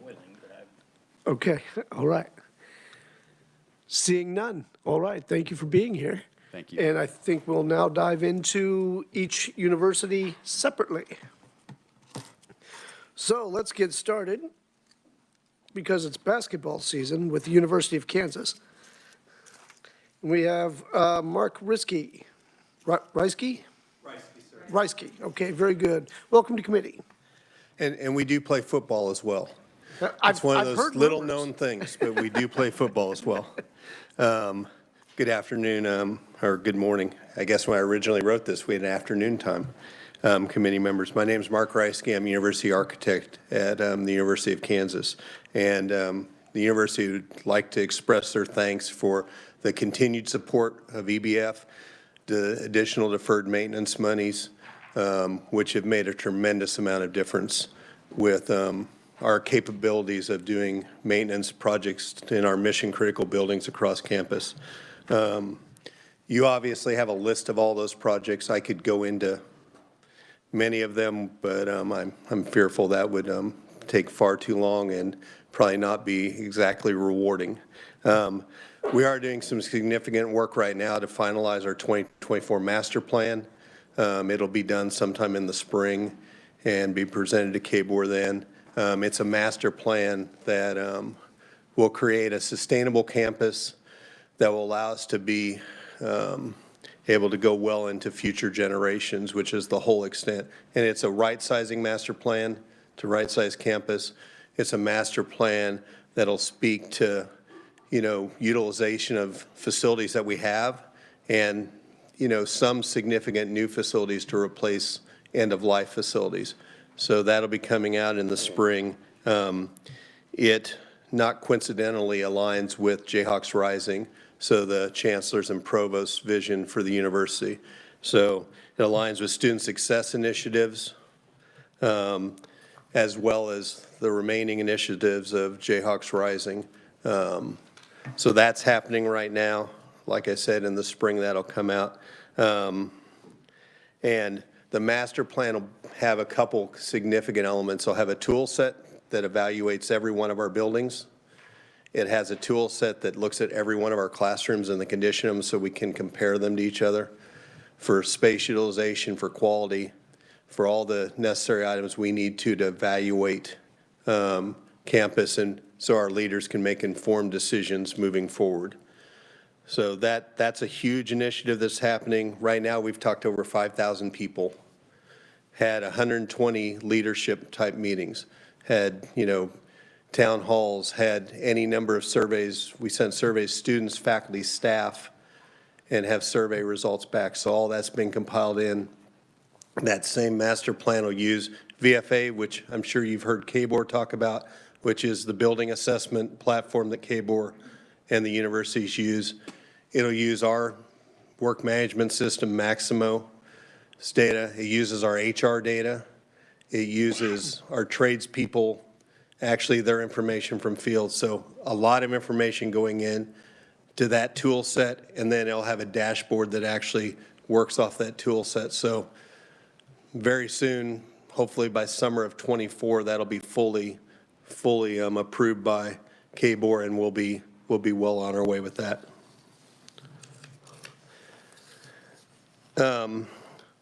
A couple highlights from the list. Recently completed large capital project, the new Jayhawk Welcome Center, and anyone who's had an opportunity to go through the Welcome Center, phenomenal facility. A facility that, yes, I'm talking about it at a committee meeting of the state, a facility that's not on state ground, a facility that didn't have a penny of state funding in it, but a facility that's significant for the University of Kansas through our Alumni Association. Every prospective student that comes to the university campus goes through that building. And it's a phenomenal facility and a true treasure for the university to have, and through very generous donations through our Alumni Association, that was made possible. A couple highlights for recently completed small caps. Last year we did a little over $5 million in classroom renovations. That's not an insignificant number. Those are all funded through student fees. So we take student fees and basically do classroom renovations. We use the tool set we talked about before to determine which classrooms to use. So we take the classrooms that are in the worst condition, but the highest utilized, and those are the classrooms we actually spend monies on. Because we already have people wanting to use them. They just need a better classroom to be able to use. So that's happened. The other thing we spent tremendous monies on, and you guys have heard this year after year, probably from all the universities, we spent almost $4 million on roofs again. We spend millions of dollars on roofs every year. But the difference is, and Chad alluded to this, 5 years ago when it rained, and this is actual data, we would get somewhere between 150 and 200 service request calls. Today, in the same rain, heavy driven rain, those are the ones that cause us the most problems, we get less than 10. And it's only because we've had, better financing for our roof programs and been able to make real headway against those issues. Same situations going on with our masonry on our buildings. Global warming is killing our stone quicker than we can repair it. So we've started spending millions of dollars on the restoration of our exterior of our buildings. That along with life safety systems, that along with sprinkler systems, that along with fire alarms and so forth. Numerous ways that we spend the monies that we so graciously given. Currently, large cap projects, we're doing another large chiller plant that'll serve 7 buildings on campus, rather than having each building have its own chiller plant, which is a not very cost-effective way to do it. We'll get redundancy of services, and we'll be able to take the deferred maintenance of those other buildings out of the deferred maintenance equation by building a plant. Not inexpensive. We're projecting at about $14.5 million to build the plant. It will, as a second phase, have a hot water plant added to it so we can take those buildings off our steam plant as well. So that's a significant project moving forward. On our smaller projects that are current, it's a lot of what you see every year on every list. It's roofs, it's elevators, it's life safety systems. It's the same makeup of things. Future large capitals, we've got a wellness center listed that would go on the south side of campus, student health and psychological services. on at least our campus, and I suspect all campuses, have been much greater use since the pandemic. Our students need, additional services. They need a wider variety of services. So that's what that facility would address. And then there's a Student Academic Success Center that we've highlighted that would take an existing library, which by our master plan, we have more library square footage than we need for books, and convert it to a Student Academic Success Center. So we'd take services that are located at 17 areas across campus now and move them to one. So if you're familiar with the Lawrence campus, we've got services at the Union, we've got services at Summerfield, and we've got services in an engineering complex. That's about as far as you can go on the main campus to try to find services. So it'd locate all 17 services or a portion of those into a single facility to help our students with that. So in a very small nutshell, that's a recap of what you've got on your list that was presented on your 11 by 17s. Do you have any questions? Not here. All right, Senator Billinger. Thank you. Thank you for being here today. I've had people ask me about the new football stadium. Is that all private funds? Okay, so the football stadium is a variety of funds.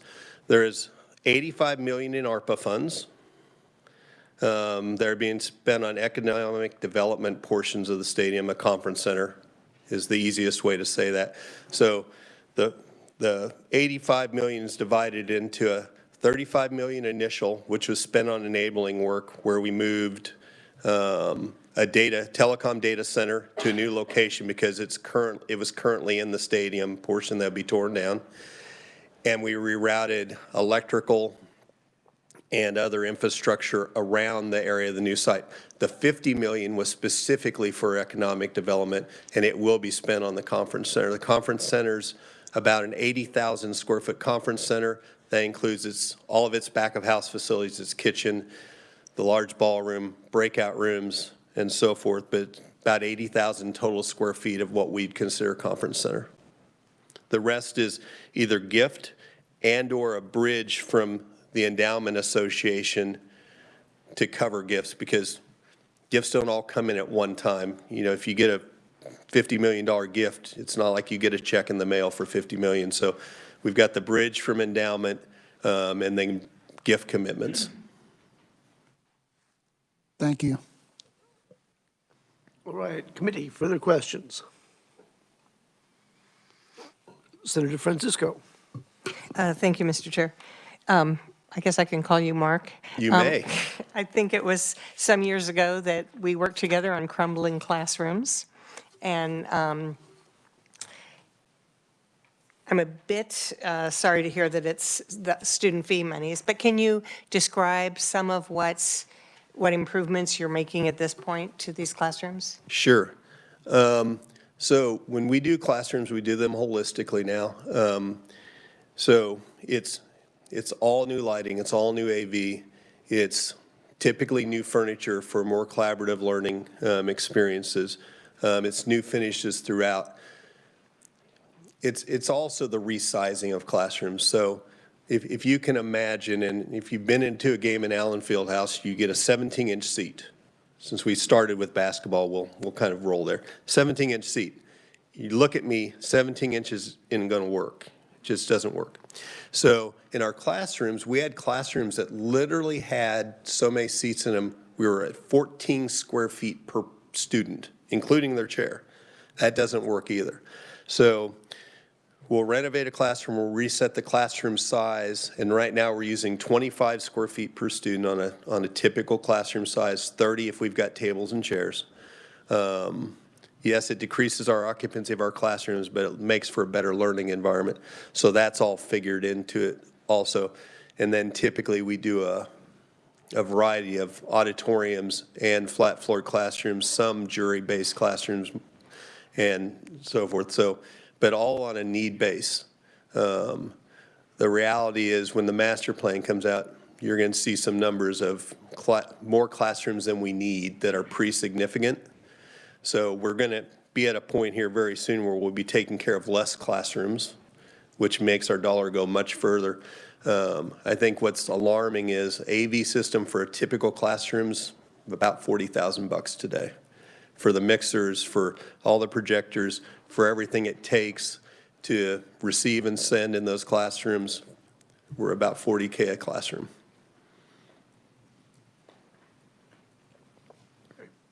Thank you, Mr. Chair. I appreciate what's being spent on classrooms. Sort of surprised to see that there are architectural studios now in Malat.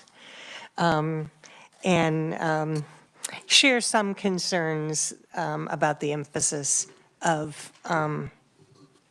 a conference center at the football stadium versus some of these other projects, but appreciate what you're doing with the money and appreciate those new roofs. All right, committee. Anyone online? No? I think you got off a little easy. Okay. I think you did. Thank you all for the opportunity. Thank you. Thanks for being here. All right, I've buried my agenda. I have no idea what we're doing next. Here we go. All right, well, let's just stay in sort of the same frame here and stay with the University of Kansas, but now we'll go to the Medical Center, and A.J. Woodworth is here to talk to us. Yeah, hey everybody, good morning. I'm our Director of Projects and Planning and also an architect for the Medical Center, and clearly the Better Athletics program went first this morning, so. Med Center has a horrible track I'm saying KU. So where I'm going to start here is I'm going to start with recently completed and then go currently underway in future. I am going to focus on capital for the most part, and then highlight just a couple of the small capital projects. So this HVAC controls and energy conservation, we have used EPF, which obviously we very much so appreciate that in the deferred maintenance funding.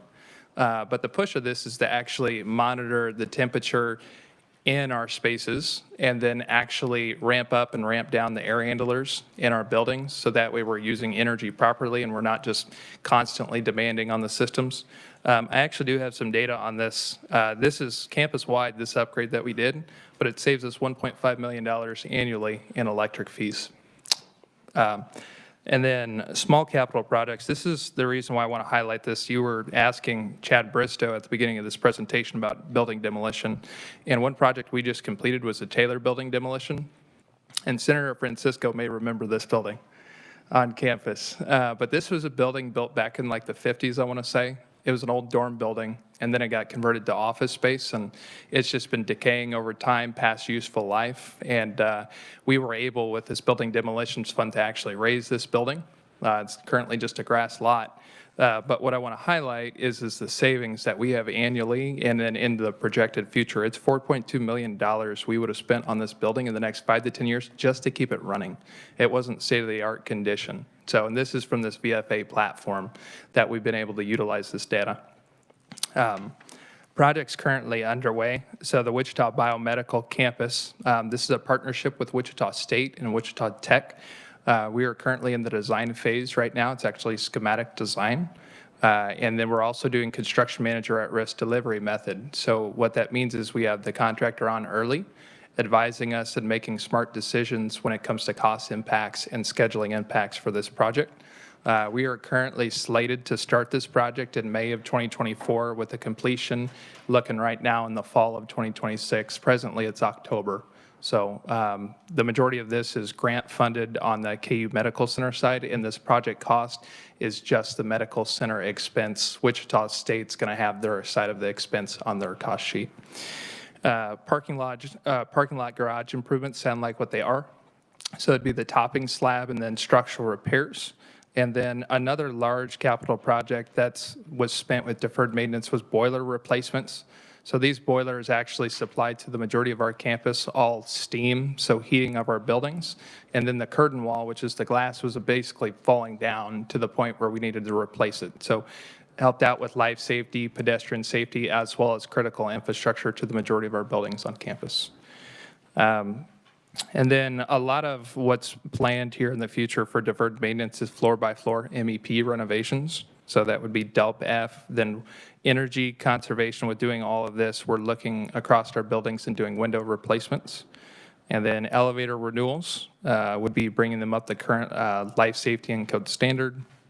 Then the Reflection Center, so we just, I want to say about 3 years ago now, raised Spencer Chapel on our campus, and we put a proton therapy building, one of the first in the state and region, really. And so this project is a replacement of that chapel. It is a non-denominational Reflection Center space.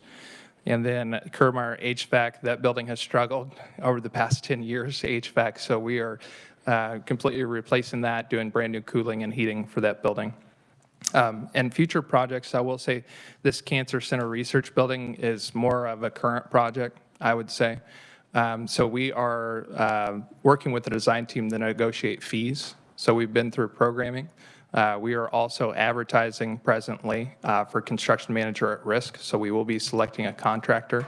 The intent is actually to start deep foundations and site work this fall, is what we're looking at for that project. That does have deadlines when it comes to grants, so it is a very speedy project, I would say.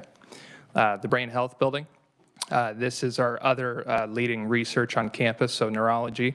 And this project would likely happen after the cancer building, depending on philanthropic efforts or wherever we're able to get other gifts for this. And then with these two large buildings, Senator Francisco mentioned parking earlier.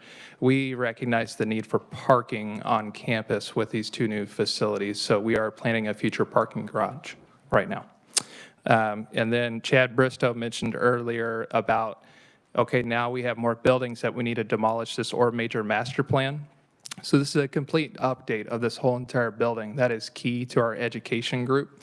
But this would be getting occupants out of existing buildings that are past useful life, renovating this space so that way it's proper, and then putting them in. So this is a whole entire, building. It could be broken into different floors to do said project. Clinical Trials Science Unit. That is waiting on grant funding for that project or a private gift. That is more like specialized research, so think like it, if we're doing like COVID research, we can do that quick study in this space rather than creating offshoots of specialized research. It's more of an economical way of handling those spaces.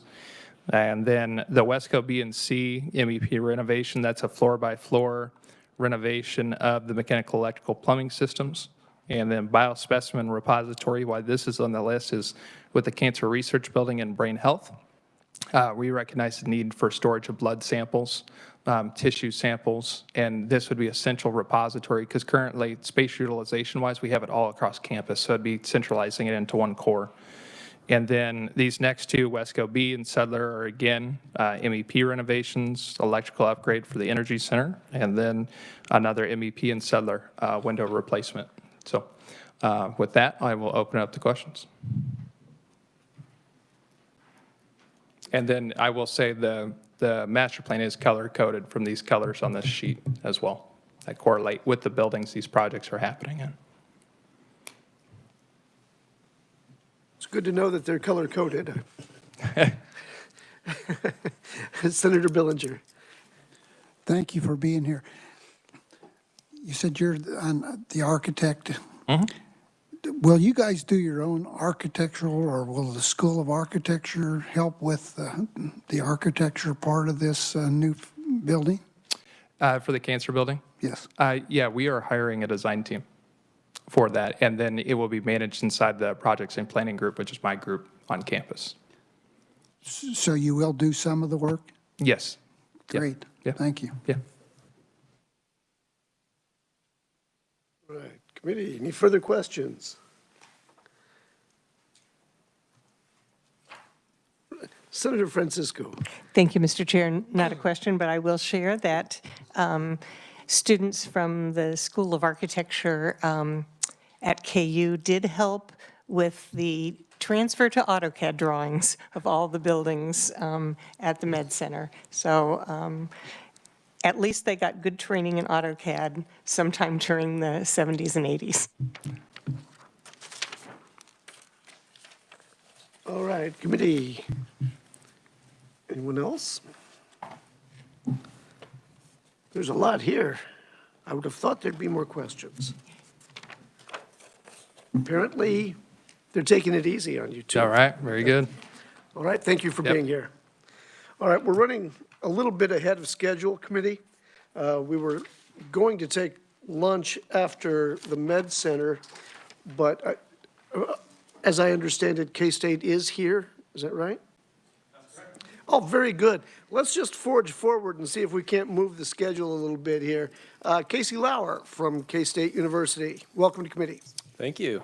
Yeah, good morning, Chairman Sutton and members of the committee. I'm excited to be here. My name's Casey Lauer. I serve as the Associate Vice President for Facilities at K-State. Thank you for your time this morning as I highlight several exciting university themes which represent a new era at K-State under the leadership of President Richard Linton and our new Next Gen Land Grant Strategic Plan. So I'm honored to be here to talk about several of our accomplishments over this past year and cover some exciting future endeavors. So I'll do my best to walk you through this multicolored handout and make some sense of it. So before I begin, I want to thank you for your ongoing efforts to secure funding specifically for demolition, capital renewal, and your continued support of our Educational Buildings Fund.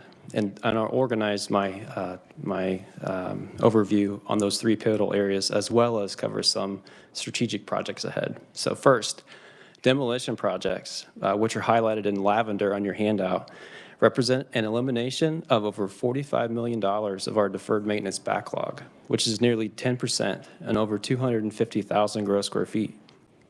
The university has received demolition approval for 6 buildings so far, 5 on our Manhattan campus, 1 on our Salina campus. Most notably, the university is under contract for the demolition of the gymnasium and auditorium connected to, but not to be confused with, historic Ahern Fieldhouse. And I use historic because it means a lot. It's not on the register, but it means a lot, which will remain and stand alone for the first time ever. We will soon be engaging in demolition for another high-profile project, Weber Arena, which is connected to Weber Hall. I'll talk more about that in a minute. Also, the university is committed to vacating Unger Hall, which is located at a short distance from the Manhattan campus, and is developing relocation strategies and renovation plans to move impacted units into existing space on our campus. Second, capital renewal projects. The university is in the second year of this exciting initiative. Like last year, we chose to allocate about half of the approximate $6 million directly to shovel-ready and strategic university initiatives, which are highlighted in gray on your handout. The process for awarding the remainder was through a university-wide call for proposals, which allowed the campus community to submit competitive proposals and commit to the one-to-one funding match required. Proposals were vetted for alignment with several factors, including impact on enrollment growth, reducing deferred maintenance, improving space utilization, and the net overall impact on our mission-critical infrastructure. We'll continue to examine elements of both deferred maintenance and space utilization by integrating these principles into our current strategic and upcoming campus master planning processes. In addition to demolition and capital renewal allocation, thank you again, as Mark said, for your continued support of our Educational Buildings Fund. This funding is currently the university's primary source to combat the ongoing deferred maintenance backlog of approximately $510 million on our campus. Many recently completed and planned future projects with EBF are highlighted in yellow on your handout and impact mission-critical infrastructure across our entire portfolio, including the Manhattan campus, Salina campus, our vet med facilities, and our ag research and extension sites throughout the entire state. The impact of the Educational Buildings Fund for K-State underpins about $15 million in annual support for the upkeep, renewal, and maintenance of nearly 7 million gross square feet of mission-critical space across our enterprise. Lastly, strategic projects. We're in the cusp of something special with revitalizing facilities within our College of Agriculture, highlighted in spearmint on your handout. Development of the ag projects includes over $210 million of investment into one of the university's largest reputational pillars, agriculture. And I'll walk through 3 of the most notable projects within that $210 million. So first, the Global Center for Grain and Food Innovation is currently in design and will be at the center of multidisciplinary research and innovation and includes space for a pilot food plant, biomanufacturing research, and a space that is dedicated for interdisciplinary research and industry collaboration. This facility will serve as the new home for the Department of Grain Science, as well as the new quote-unquote Call Hall ice cream parlor. The new facility will physically connect to both Call and Weber halls and bridge the connections with animal science and grain science. Construction of this facility is expected to begin in April 2024 and will allow for the future demolition of the dilapidated Schellenberger and Feed Tech halls, which are not on your sheet yet. Secondly, agronomy research and innovation facility will be anchored in the EDGE district. So it's kind of a new term, and I'll describe that. The EDGE district is a partnership between the university and the K-State Foundation to inspire industry collaboration and partnership along the northern edge of the Manhattan campus. It's where industry, research, and talent come together to produce meaningful innovations and real outcomes for Kansas and beyond. This collaboration has created numerous industry partnerships and more than $2 billion in current and planned infrastructure. It aims to deliver $1.5 billion over the next 20 years to the region economic development and support more than 5,000 new jobs. And lastly, for our ag projects, a new indoor, fully conditioned, air-conditioned animal science competition arena will be constructed just east of the EDGE district and will replace Weber Arena, which is scheduled for its last rodeo in March of this upcoming year. Another notable initiative similar to KU, which can be found in the lower left section of handout 1 and highlighted in orange, is our continued effort towards advancing a philanthropic campaign to upgrade the condition of our classrooms. We've targeted 67 of our general use classrooms with the highest use, including those on the Salina campus, to bolster utilization rates and to foster higher quality learning environments for our students. We've completed modernizing the first 5 and are fine-tuning our approach to integrate elements of K-State 105 and our Next Gen Land Grant Strategic Plan to engage learners located throughout the state and beyond in our physical classrooms to establish connections within their learning communities for more meaningful outcomes. More to come on this exciting initiative and how it will transform our model for rethinking our learning environments. And Senator Francisco, to be a little more specific on what we're actually doing, we're upgrading technology in all of these classrooms, addressing ADA issues, really thinking about the pedagogy of how we teach and deliver with an eye on flexibility and furniture, and then addressing finishes so perceptions meet reality in terms of the quality of our education. I would be remiss, lastly, without highlighting 2 recently completed athletics projects. The first, relocated volleyball and indoor track and field activities from historic Ahern Fieldhouse to a state-of-the-art indoor volleyball and Olympic training center located southwest of Bill Snyder Family Stadium. The second replaced a much-needed indoor practice facility for the football team on the east parking lot of Bill Snyder Family Stadium with modernized facilities that was just completed before the 2023 season commenced. So in closing, this has been a milestone year for the university in support and in alignment with board priorities. We're committed to further embracing strategic initiatives to redefine and rethink what it means to be a 21st century land-grant institution, boldly advancing deferred maintenance, space utilization, and strategic investment and divestment into our planning principles, which will serve to significantly shape our 24-25 campus master plan update and what it means to be a next-gen land-grant institution. Thank you for your continued support, advocacy, and support. And if President Lynn was here, he would say, go Cats. Very good, thank you. All right, committee. Any questions? Oh, come on. Senator McGinn, thank you. Oh, it's Senator Reddy. Okay, Senator Reddy, take it away. Thank you, Mr. Chairman. Yeah, Casey, nice job on the presentation. Appreciate it. I think when we hired, or when the Board of Regents hired President Linton, there was a huge, well, one of the biggest charges was to make sure we are still not only land grant, but also highly focused on ag. And I think the 3 projects you mentioned emphasize Kansas State University's commitment to agriculture and the research and extension that involves. So I think all of those projects are going to be doing really well for the state of Kansas. And I really appreciate them reaching out to the 105 counties also for research and extension and the appropriations budget, incorporating that into an investment in higher education. So I look forward to seeing all of these come to fruition. And I think we need to continue to use this not only as a recruitment and retainment kind of area, but also I'm glad we're thinking more global and reaching beyond not only our state, but reaching into the other countries. Once again, I just wanted to make a few comments and just thank you for your presentation. Thank you. That means a lot. All right. Any further questions, committee?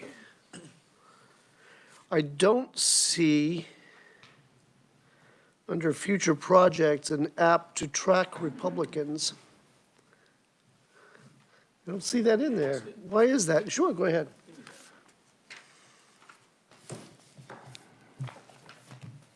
Thank you, Mr. Chair. I was debating whether to answer this or not, and I've got just a few things highlighted here, and it's not my words, it's the words of K-State. And I'd really like some answers to it. According to Kansas State University, Republicans are part of a death cult that need to be tracked at all times. And it goes on to say, has anyone developed an app to track Republicans? And I want to know which people and which businesses to avoid. And it goes on with, this is a serious question. Rather than avoiding all businesses, we need to avoid those owned or employing fans of contagion, as in Republicans.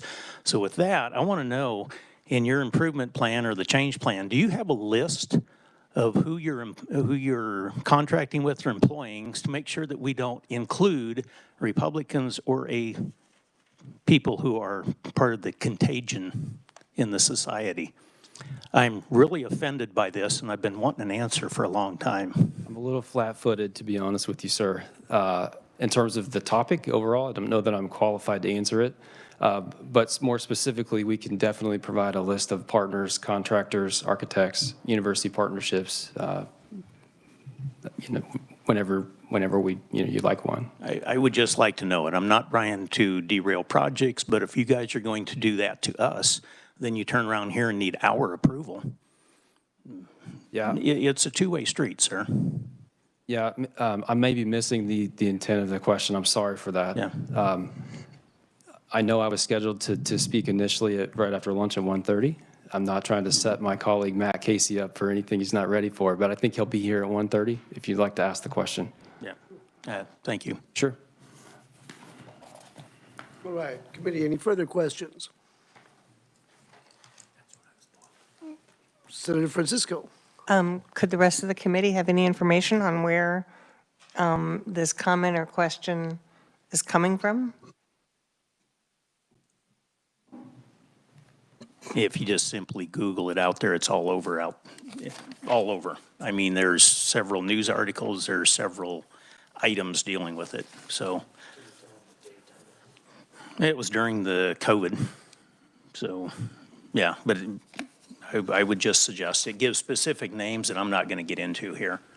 But it's just a concern I've got that we can be the kicking people for this stuff, and yet they turn around and say, hey, we need millions and millions and millions of dollars. Work with us. That's all I'm saying. So. Right. Further questions? Senator McGinn? Thank you, Mr. Chairman. I too would like to know the context of all this when it just gets brought up like that and we have no background information. Google says a lot of things that are incorrect as well, that I don't know anything about the source, and it would be nice for us to have background. if we're going to discuss this at a public meeting. So maybe Matt or Representative Delberdane can provide us a little more information for after lunch. Thank you, Mr. Chairman. Very good. All right. Well, then, I think we're now finished here. So thank you for being here, and we'll look forward to talking after lunch as well. Let's go ahead and, we're not going to have time to do Wichita any justice whatsoever. So let's go ahead and recess for lunch. We'll meet back here at 1:30, and until that time, we are at recess.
Now that we've had a lunch break with enough time to consume an entire week's worth of food.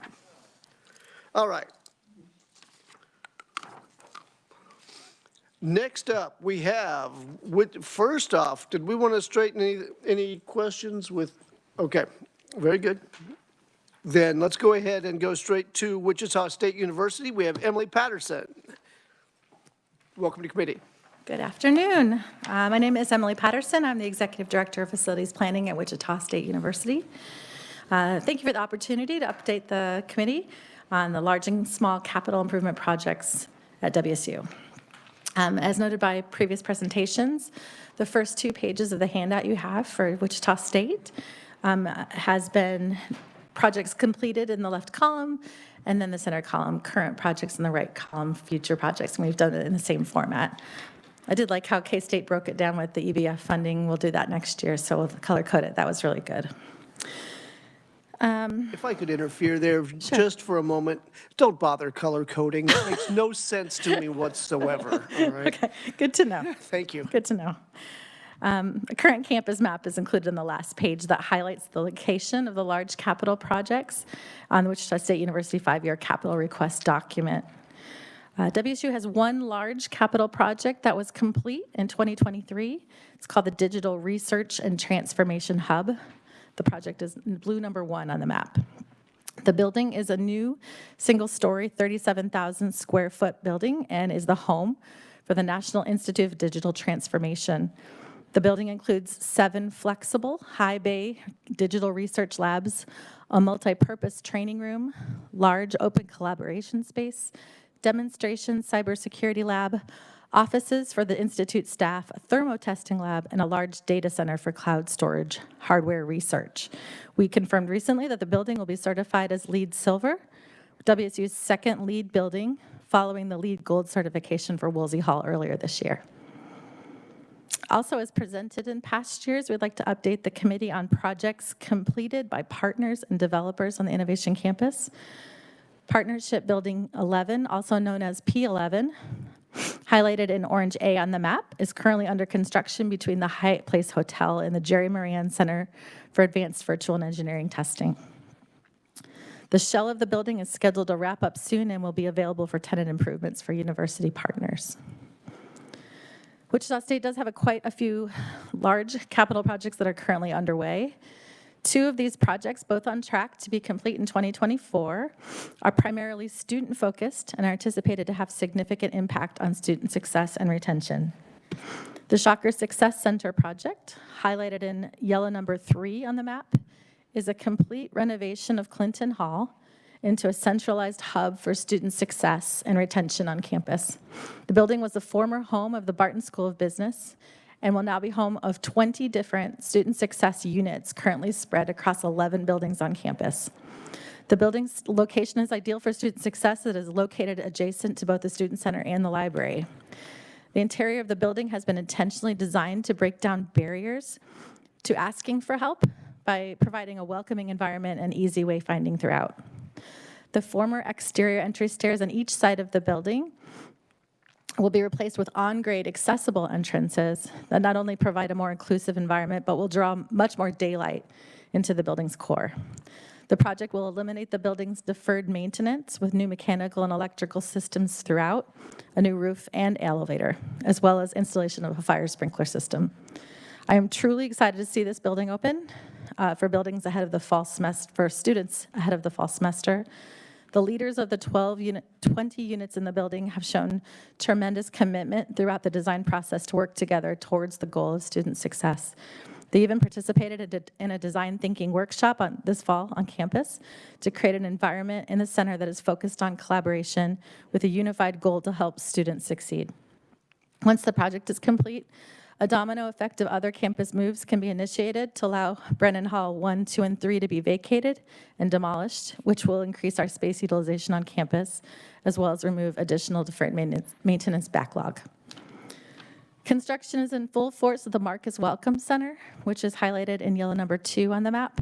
The project includes an approximate 8,000 square foot addition to house the Shocker Career Accelerator, which consists of career development and industry engagement departments, as well as the renovation of the interior spaces to provide an environment more in line with current campus aesthetic and branding. Housing the Career Accelerator in the same facility as university admissions will show prospective students the trajectory of their career as a future shocker from admissions through applied learning opportunity and into post-graduation careers. The project delivery method is construction manager at risk and is anticipated to be complete this June. Next, June 24. A third large capital improvement project, an interior renovation to the Woodman Center, highlighted number 4 on the map, is also on schedule to be complete in the spring. The main goals of the 19,000 square foot remodel are to unify the foundation staff on the main level of the building to create opportunities for more collaboration between staff, provide natural light to additional workspaces with direct and shared daylight throughout the upper floor, and refresh the building finishes to be more in line with the current modern university aesthetic. The remodel will also include the addition of a fire sprinkler system to allow the existing fire separation partitions to be removed so the building can be more open and connected in plan. 2 large capital athletics facilities are also underway. The first project is the multi-phased University Stadium project that will be a replacement for Cessna Stadium. The location is highlighted with the yellow number 5 on the map. Phasing has been developed around maintaining the spectator seating and other infrastructure required for the Wichita State track and field teams, as well as the annual Kansas State High School Track and Field Championship. The first phase of the project, phase 1A, focuses on athlete and spectator amenities, including restrooms, concessions, and seating on the east side of the existing track. Phase 1B includes widening the existing field to accommodate a competition grass soccer field, a new 9-lane track surface, and adjacent jumps area. Phase 2 focuses on the West Stadium and is still in design. Phase 2 will include a 3-level stadium building with spectator seating, concessions, restrooms, press boxes, an athletic training area, and locker room and coaching offices for a future collegiate soccer team. The second athletic facility project is at Wilkins Stadium, home of Shocker softball, which is highlighted as yellow number 8 on the map. The project is phase 1 of a multi-phase improvement for the facility. Phase 1 is being constructed in 2 parts to allow for the existing batting cage area to remain operational during construction. The first part of phase 1 is an indoor practice facility with a full-size infield that will be built immediately to the west of the stadium. Construction on the indoor practice facility is anticipated to begin in the spring of 2024 and wrap up ahead of the spring 2025 softball season. The second part of phase 1 will begin following the completion of the indoor facility and includes the softball team facility areas, including the team room and locker room with a nutrition area, coaching offices, athletic training area, and a hype room leading onto the newly expanded dugout. Construction documents are wrapping up on the NIAR Hub for Advanced Manufacturing Research, formerly known in our plan last year as the Technology and Innovation Building. The building location is highlighted as yellow number 6 on the map. The building is partially funded by an EDA grant awarded to the South Kansas Coalition. The building is designed to complement other NIAR facilities and has been expanded from the scope initially presented to the committee last year. It is now planned as a 2-story, 150,000 square foot building with a first floor of 30 feet in height to accommodate equipment for multiple advanced manufacturing research labs in fiber placement, advanced machining, additive manufacturing, and smart manufacturing. The second floor will house office space for future and current NIAR programs. The project will bid early next year and be complete in 2025. Design is also underway, as AJ said earlier from KUMN, on the Wichita Biomedical Campus, which on our plan last year was called the Health Science Education Center. This project, to be located in downtown Wichita, is a joint project and joint capital improvement request with the University of Kansas Medical Center. Phase 1 of the project is anticipated to be complete by the end of 2026 and will house the WSU College of Health Professions, including the Speech Language Hearing Clinic, alongside KU Medical Center School of Medicine and KU School of Pharmacy, Wichita, and is also WSU Tech Health Professions. The Phase 1 building is being developed as an 8-story, 331,000 gross square foot building. We're using a construction manager at risk project delivery method, and it really has been useful to ensure that we are proceeding forward with this complex building with budget and schedule at the forefront of our discussions. Design has just begun on the McKnight Art Center printmaking ventilation project, shown in number 7 on the map. It is important to note that this project was made possible by the additional capital renewal funding available in 2024 that freed up enough EBF money to be set aside for this large capital project.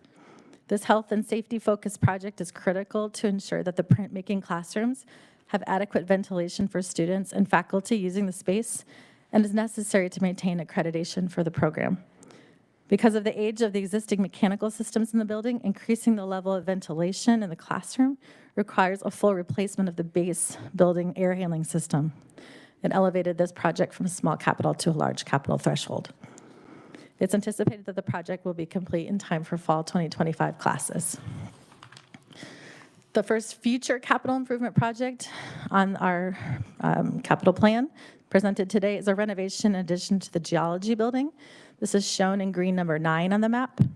This project was a result of a space utilization study done in 2019 that highlighted the geology building as an opportunity for better utilization. Concurrent studies identified the need for a major systems overhaul at Neff Hall that houses the Department of Anthropology as well as the Anthropology Museum. This project combines the Department of Anthropology and Geology into one building with an addition for the Anthropology Museum, which has more stringent temperature and humidity requirements, and will address the building's deferred maintenance and improve space utilization for both departments. The project will allow for the demolition of Neff Hall, which will eliminate additional deferred maintenance backlog. The second future capital improvement project is a renovation addition to the Radigan Student Center, shown in green number 10 on the map. The project focuses on providing additional meeting and event spaces, including 24-hour study spaces, as well as additional student engagement offices and collaboration spaces. These are all needs identified by student feedback. We are in the process of a program validation study to ensure that the scope of the project is in line with the needs of the current students. The final future capital improvement project presented today is phase 3 and 4 of the HVAC project improvements for Henry Hall, shown in green number 11 on the map. This is the home of the ceramics and sculpture programs.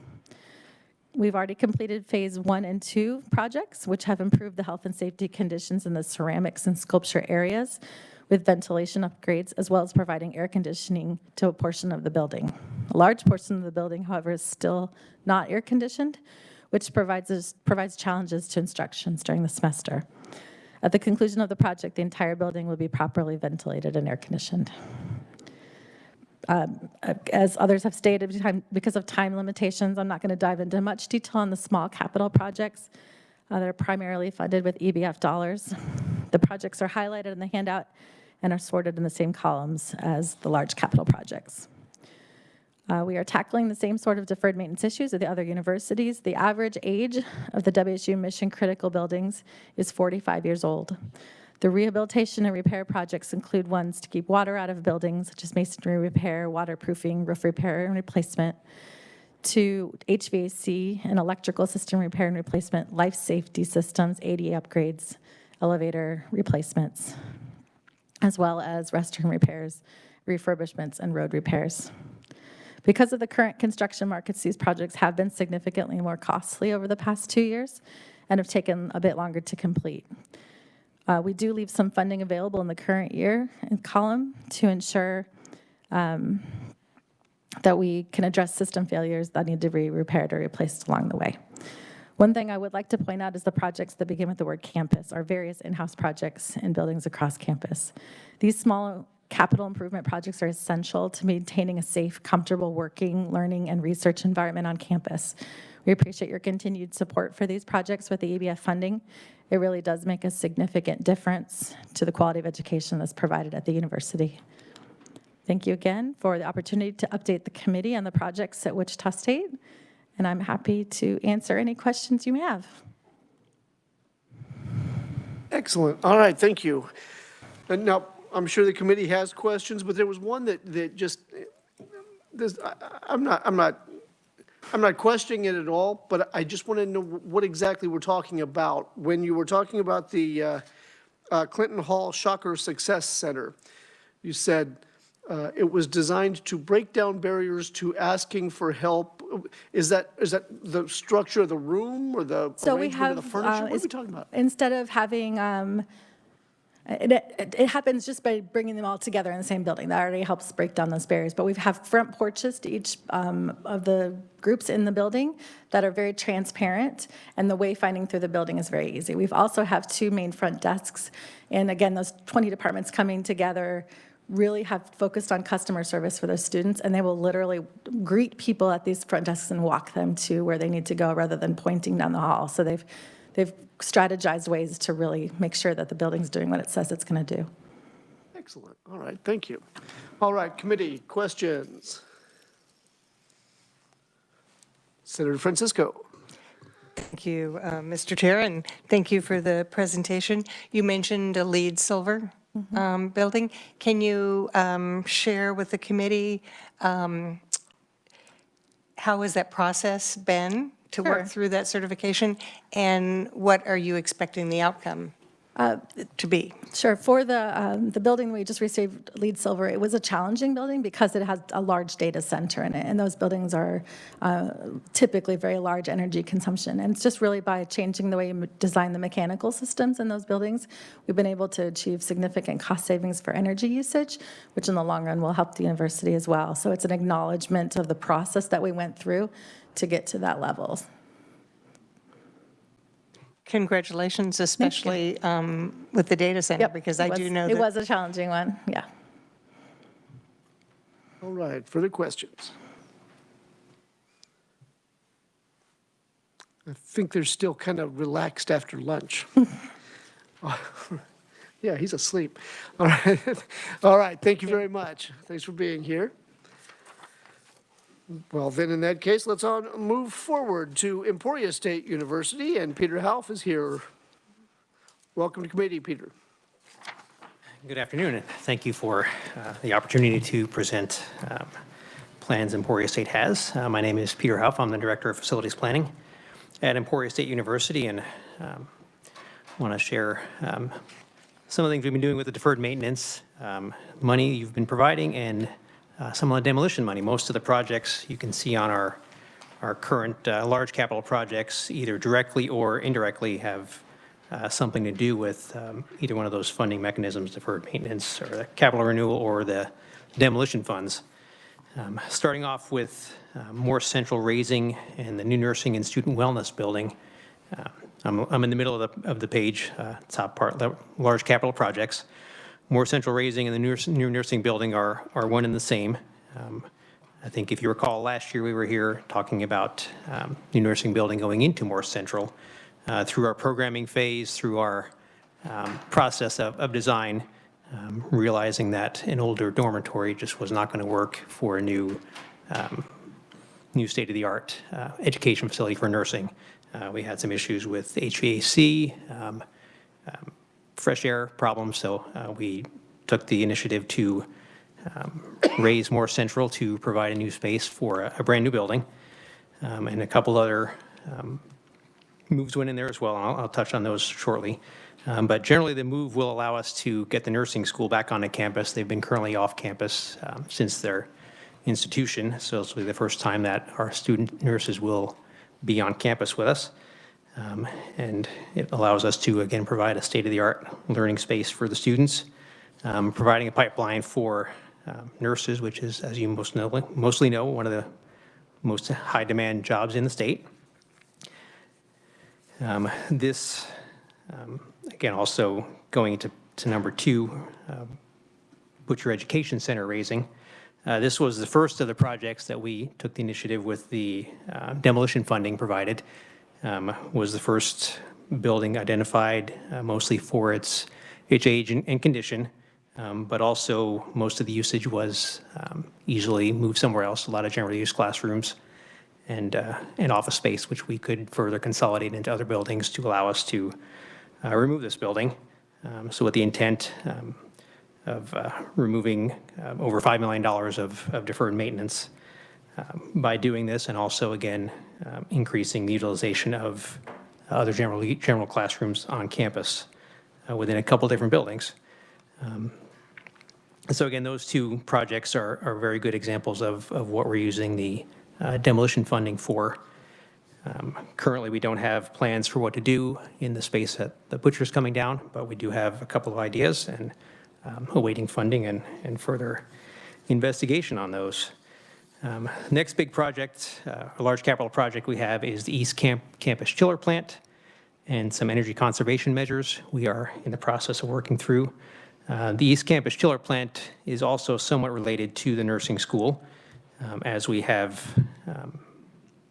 most of the chillers on campus are well past their useful life. We have looked into the intent of centralizing our chilled water service in our power plant. Currently, there's 17 chillers serving buildings throughout, some one building, some two buildings. They are all more or less past their lifetime. And we're looking at consolidating chillers into one, the power plant, and another project later on we can talk about would be another chill water plant. But basically, the project for the East Campus chiller plant is upgrade what we currently have in our current power plant to increase capacity to serve several buildings. Now we could take off individual chillers and centralize. By doing this, we will hopefully gain some efficiencies. And this would be part of the energy conservation measure. We are currently looking at contracting with an energy services corporation that will help us, well, they have helped us audit the entire campus as far as utilities use, electrical, mechanical, water usage from top to bottom of campus and found ways of increasing those efficiencies. The installation of new equipment, mostly beginning again with LED lighting over traditional incandescent and fluorescent bulbs, replacing campus-wide, looking at poor uses of our water, water and HVAC issues, looking at over a 20-year term of this energy services contract of reducing our maintenance, our deferred maintenance by $10 million. Also with the ESCO project, we would be guaranteed a utility savings of an additional $10 million. And it will also provide, in the current state, it would provide an estimated $800,000 in Inflation Reduction Act incentives by using newer equipment. We're looking at ice storage chillers, more efficient, more contemporary versions of that. So at the end of the 20-year performance period, ESU should see a net benefit of between $6 and $9 million of net benefit by, again, utility savings and efficiencies over the years. In the beginning of this project, we have worked with Train to do some data analytics and work on the controls of our aging systems. And just in the span of about a year of Train being able to upgrade and monitor our systems and provide some small improvements, we've seen over $35,000 in utility savings in just 6 months. And that's not really replacing anything. So we're looking forward to what we can save with new equipment. The ESU has already received KCC approval for the ESCO project, and we're looking forward to beginning that. The East Campus chiller plant is funded currently. The additional work, the lighting and plumbing and HVAC improvements would be probably bonded in that respect.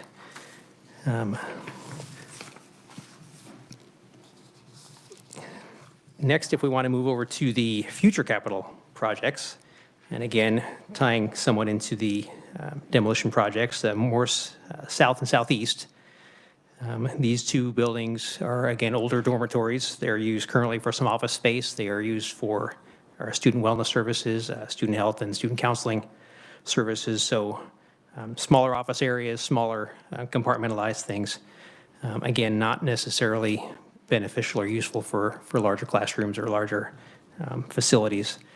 What we have done is we've taken the process of putting the nursing or the student wellness and student counseling into this new nursing building. We've increased the size of the nursing building to move them in there. And then once they are gone, that pretty much empties out 80% of the building, and we'll find homes for those others, and we'll be able to take down 2 other buildings in the process. both over 60 years old, combined $6.4 million in deferred maintenance. So that one, those last two, probably after the nursing building is complete, would be kind of the phase 4. We would get to about 15% of a campus footprint reduction in the next 5 years or so. As you can see, a lot of the future projects we have are athletics-based, and we are in the process of helping athletics work through a master plan. We encourage them to really take a good look at all their facilities individually and as a whole. And since most of these are or will be privately funded, I'll just kind of breeze through a few of them. Welch Stadium, we do have an east side and a west side. Both kind of function differently, separate differently, but both have issues. We are upgrading the West Stadium, increasing some ADA access, repairing some minor concrete issues and damage, new seats. Looking to host, we are hosting the 2024 and 2026 Division II track championships. So we're trying to get some upgrades done before that. The east side requires a little more structural work. We are, again, with this master plan process, we are working on what to do with that, whether we do keep it as is, reinforce it as is, redesign it completely. So a lot of work to do to determine what to do with that is still in process. The Hyper building, which is our health, physical education, recreation building, also houses most of our athletic departments, our athletic programs.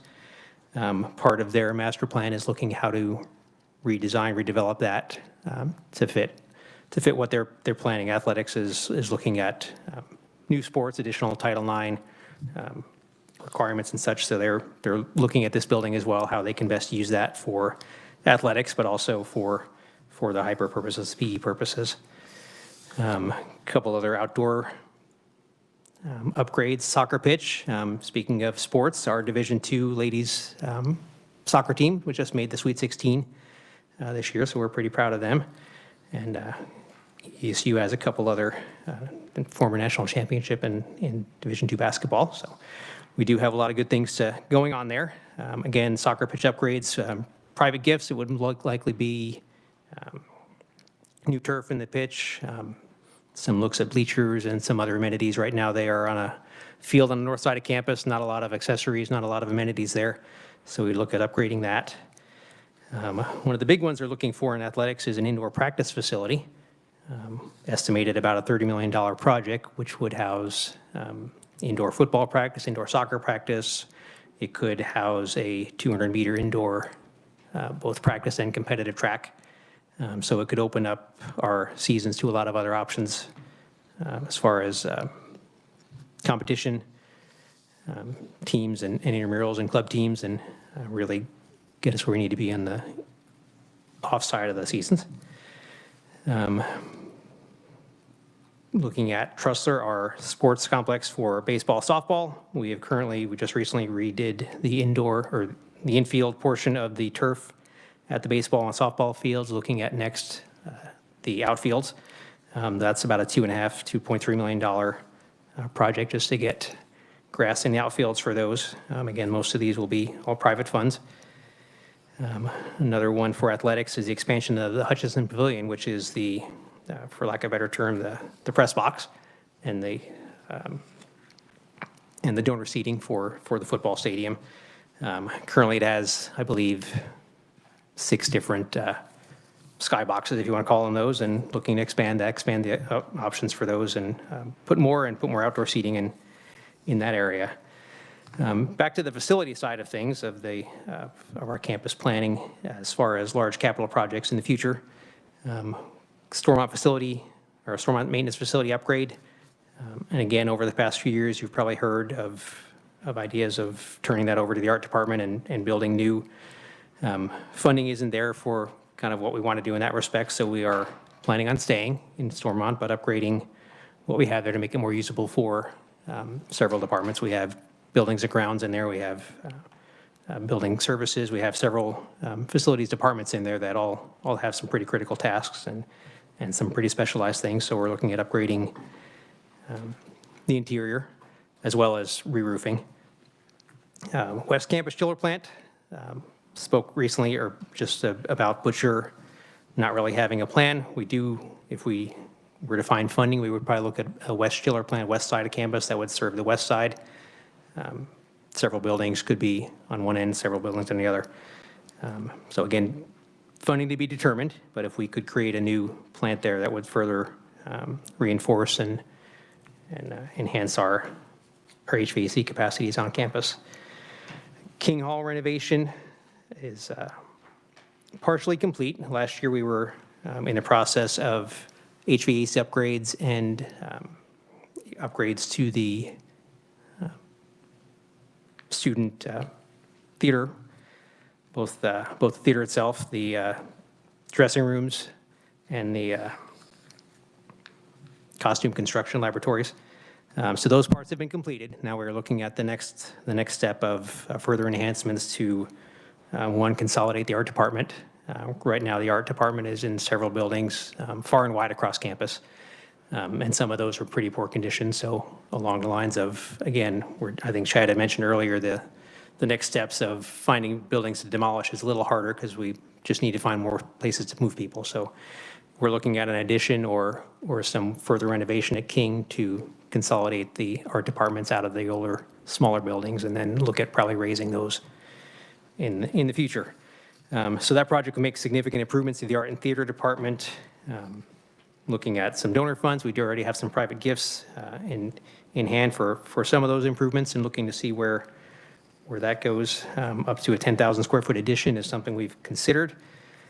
And again, removing up to 6,000 square feet of older buildings that the art department currently uses.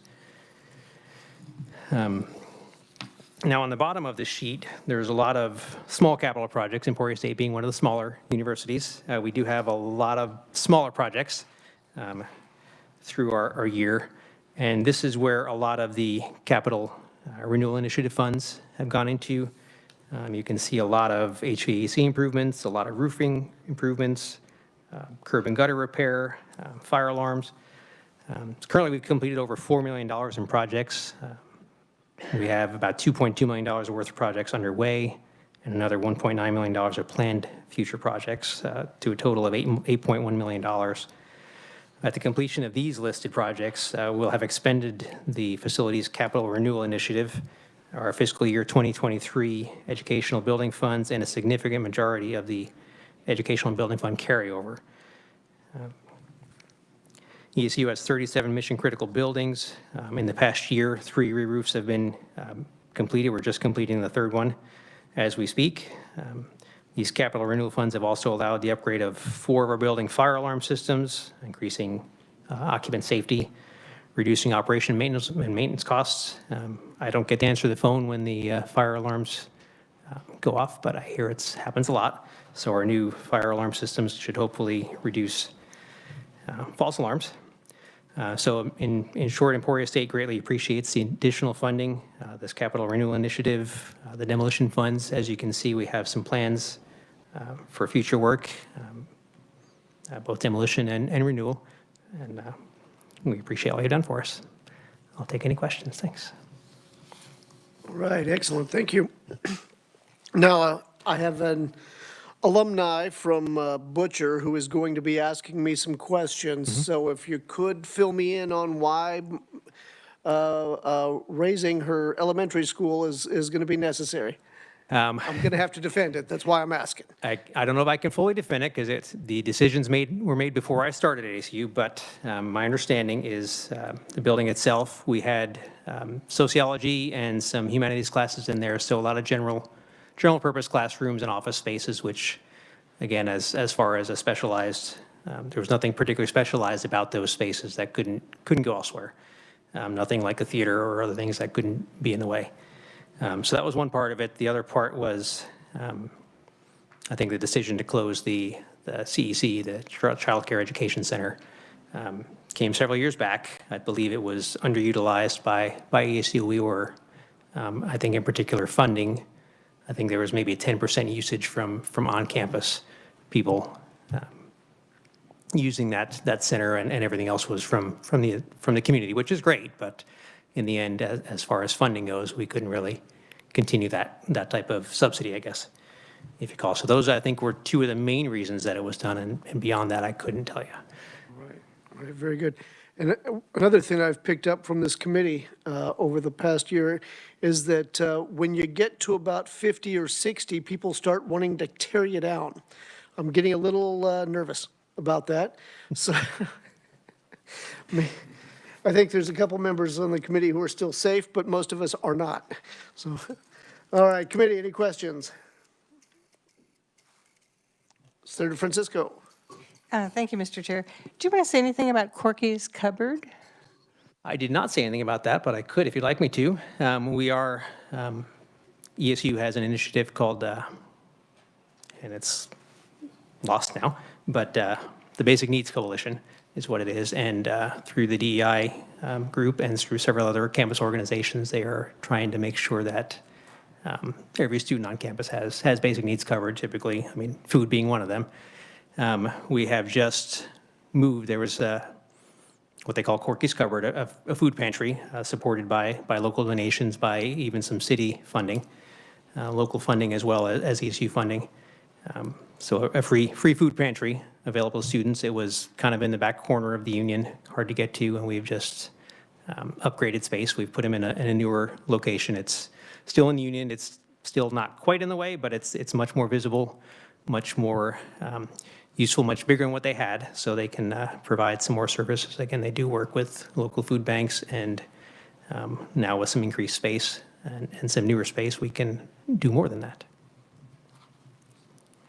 Thank you, Mr. Chair. I know that we have all learned that K through 12 students don't learn well when they're hungry. Probably the same is true for college students. So yes, it is up and running, and they've been there about 3 weeks now and have had good success with people. Further questions from the committee? Senator Billinger. Thank you. Thank you for being here again today. I ask this every year. Been asking it for 10 years at least. Any plans on the basketball facility? As far as William Lindsay White Auditorium, or well, possibly. The city is currently undergoing a renovation. Well, not a renovation. They're looking to build a new fire station across the road. Currently, one of the critical issues with William Lindsay White, as far as renovations, is that the fire department takes up the back half of the building. They, as far as we know, are going to be moving eventually. So we are going to begin that conversation of what to do in that space. And again, that might actually be part of our athletic plan, is to speak more with the city about what we can do to help them renovate that space. I don't think there's any plans on developing new on-campus athletic facilities for that, because I think it's been a great public university partnership, and we would like to continue that. I'm just curious if there's any building in the region or in the state, probably, as far as the basketball facility, that's probably pretty lacking compared to most. Well, like I said, we do hope to get some improvements there. That'd be great. It's not quite in our hands. Right. Anything else? Anyone online? No? Okay. Thank you. I think that covers it. Thank you very much. Appreciate it. All right, let's go straight from Emporia to Pittsburgh, and we have Lindell Havertick, who is online. Very good. Welcome to committee. Thank you. Can people hear me? Yes. All right. Well, good afternoon, Chair and Vice Chair and committee members. Thank you for today's opportunity to review the capital improvement projects, and both at and live from the campus of Pittsburgh State University. My name is Lindell Haverstick, and I'm the university architect and director of planning, design, and construction. And I also bring President Dan Shipp's greetings, and a reminder that if anyone would like to visit campus for the first time or return to see recent work, please do let us know. So all of the projects on the list that you see and that I'll discuss today are located on our approximately 400-acre contiguous campus, with the exception of our downtown Block 22 complex, which is a few blocks north on Broadway, as is our new Gorilla Rising endeavor. So rather than go through the list of the documents line by line, my campus colleagues and I really wanted to try illustrating the difference that the additional EBF and renewal or maintenance funds are making in combination with the privately funded projects on campus. And toward that aim, I tried exploring historical work order counts along with the staffing hours for like the old plumbing and chilled water lines at our recently completed large capital project, McPherson Hall, the renovation and expansion there, to see how the improvements there are comparing to what we had faced previously. I also wanted to do something similar for the project currently underway, the large capital project for our steam and condensate lines that are routed through campus through a mix of ancient tunnels, as well as a total count for all the work orders in our ever less occupied Shirk and Shirk Annex that's slated for demolition, thanks to the demolition dollars. I also wanted to come up with a work order history for the original HVAC equipment in our Axe Library penthouse, and that's equipment that's currently being replaced right now as part of the student success improvements in Axe Phase 7, one of the large capital projects underway. Also at McRae Hall's failing HVAC system, which is slated for replacement next summer, or the roof leaks at our Student Recreation Center, a facility that's also shared by the Kansas National Guard. In all those efforts, we ultimately arrived at a very simple and different revelation in the process, and that's just the sheer number of projects that we've been able to accomplish or begin in addition to those that were already in progress. So looking back at 2021, we started managing 11 additional projects. In 2022, we picked up 12 more, and in 2023, we added 51. And to our list for the projects starting or planned for 2024, which hasn't even started, it's already up to 20. So the use of the private funds at McPherson's renovation really allowed us to target state funds on things that don't really excite donors too much, things like steam tunnels. And the additional state investments that are allowing us to strategically plan and replace all of our centenarian brick tunnels rather than just having to target those at most risk of failure. The additional funds in combination with the demolition funds are allowing us to continue to consolidate office space on campus as we vacate a facility that has far outlived its original dormitory functions. The additional state funds are allowing us to replace a nearly 60-year-old air handler at Axe Library rather than worry about whether we can squeeze another year out of it. And the same funds are allowing us to tackle McRae's HVAC replacement all at one time rather than try to piecemeal it over time. And the same is true of the 71,000 square foot roof replacement or recover project that we have planned for the Student Recreation Center. Many of these are projects that would have been deferred or not pursued as robustly or strategically had it not been for the additional investment the state is making. The state investment is allowing our campus to nearly double its project expenditures for another fiscal year in a row. Our recently completed large and small capital projects tally at over $11 million, and we have over $72 million of projects currently underway and have potential to add 40 million more. The funding and support make a difference, and it's a difference that's noticeable on our spreadsheets, the calls that are getting placed to our facility operations building maintenance folks, but more importantly, it's noticeable in the tangible improvements being made on campus. So the message I bring today is, again, thank you for your continued partnership and the opportunity to share Pittsburgh State's capital improvement projects. I'd be happy to attempt addressing any questions you may have in the remaining time. Thank you for your testimony. Do we have any questions from the committee?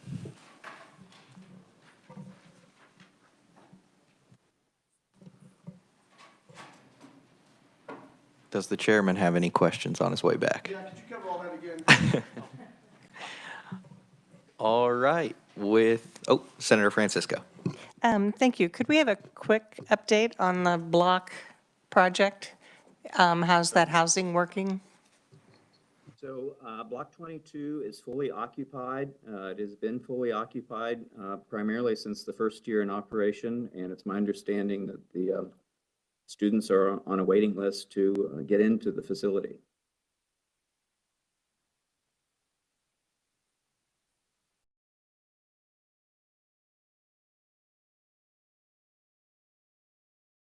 All right. You have any questions for me? Seeing none? All right. Well, thank you for sort of being here. Thank you for the opportunity. All right, next committee, we are just blazing on along. Let's go over to Fort Hays State University, and Dana Cunningham is here. Welcome, committee.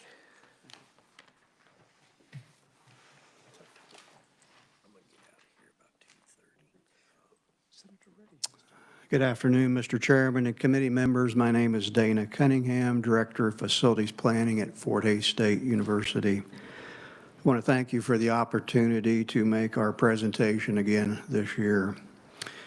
My prepared comments today will be brief, and I'll be working from the single-page handout provided by the board office. This document highlights recently completed projects, those currently underway, and those being considered for future projects. The reverse side is a campus map which highlights buildings with current or future large capital projects underway or being considered in the near future. At this time, we have no recently completed large capital projects. Looking at the small capital list of projects, you'll see a variety of them. You will note 4 of those are roofing projects and 2 are larger mechanical and electrical infrastructure projects. At present, we have 4 large capital projects underway. The first is the Forsyth Library renovation. This is a $25.1 million comprehensive renovation of the facility, which was constructed in 1967. This is the first comprehensive renovation of that 105,000 gross square foot facility. We're very excited about the transformative renovation plans which have been developed. This project is slightly behind schedule and will now bid in mid-January. Current planning holds for a phased construction term of 2 years. Funding is made possible by $19 million federal appropriations through NIST, as well as capital renewal funds and EBF funds. A second project is the new Bickle-Schmidt Athletic Complex. This is a 2-story, 20,000 gross square foot facility located inside the oval of Lewis Field Stadium. It will house football locker rooms, team meeting rooms, coaches' offices, sports medicine, and other sports spaces. This project is near completion of construction documents with an anticipated bid date of mid-January or mid-February 2024. Construction is planned to be complete by December 2025. The $11 million project is privately funded with the exception of $2.3 million of spark funding. Our third project is the Gross Coliseum parking lot replacement. This provides for the removal of 26-year-old asphalt paving around Gross Coliseum and Cunningham Hall. The new paving will be concrete. A 100-vehicle parking lot expansion will also be bid as an alternate.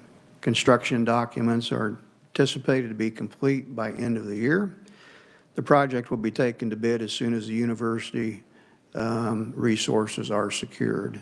Funding for the $5.3 million project is provided by university revenues. The final project is the Gross Coliseum HVAC improvements project. This project holds for introducing air conditioning in the bowl area of Gross Coliseum, which is currently limited to heating-only systems. Work also includes removal and replacement of 51-year-old air handlers serving this area, as well as existing ductwork.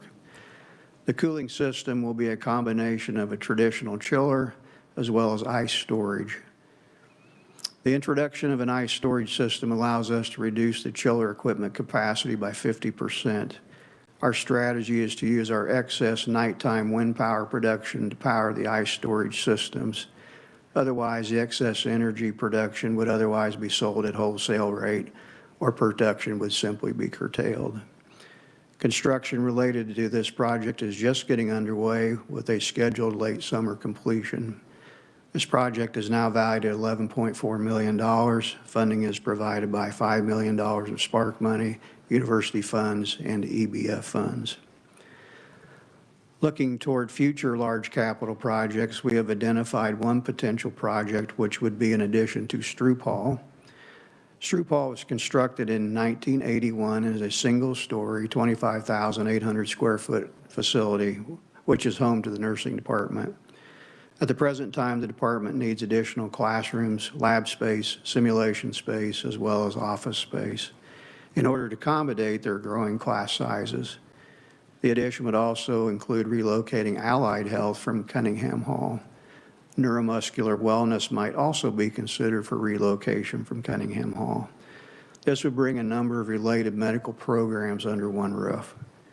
The addition would be 2 stories in height with a total size of approximately 25,000 gross square feet.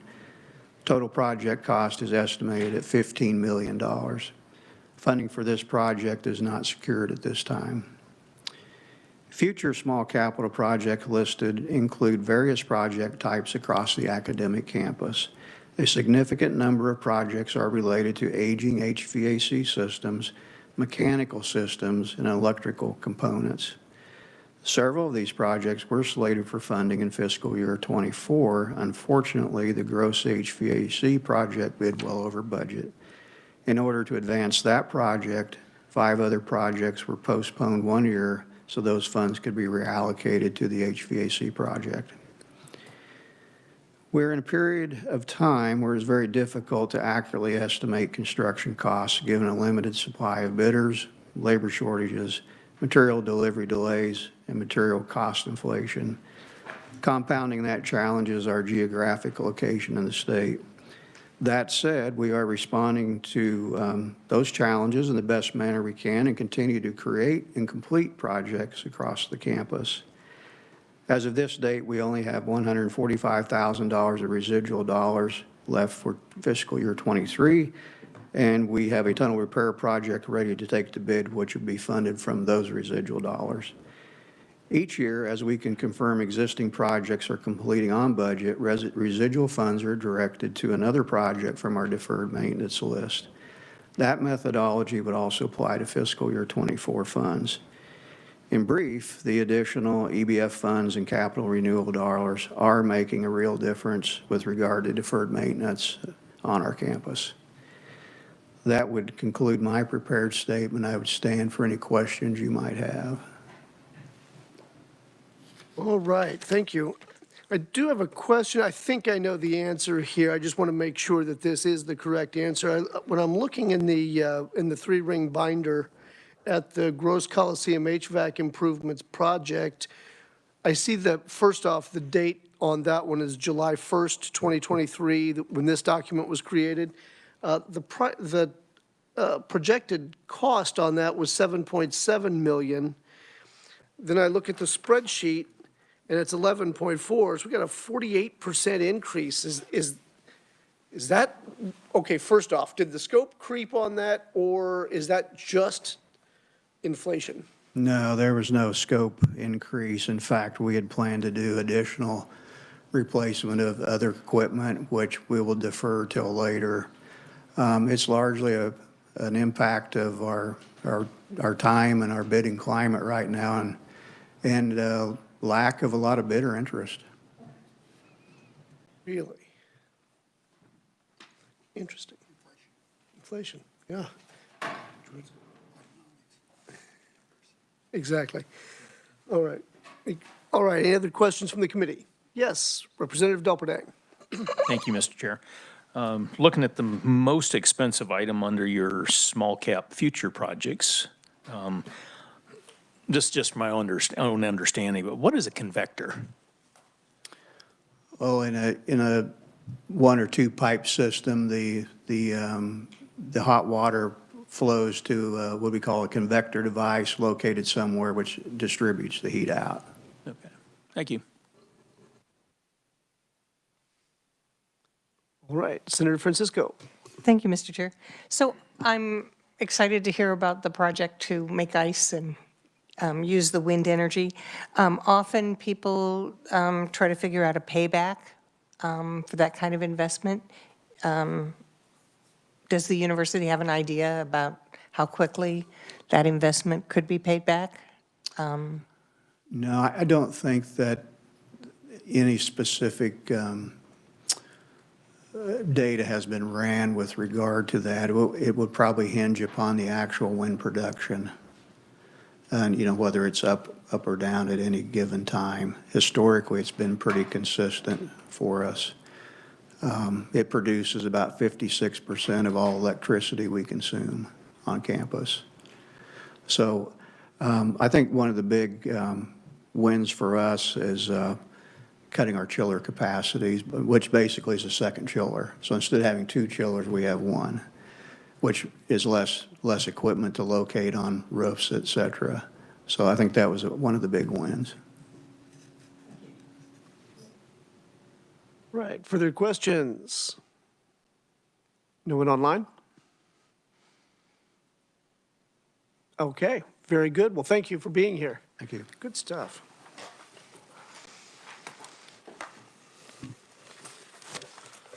All right, committee, we're coming in the home stretch here, I do believe.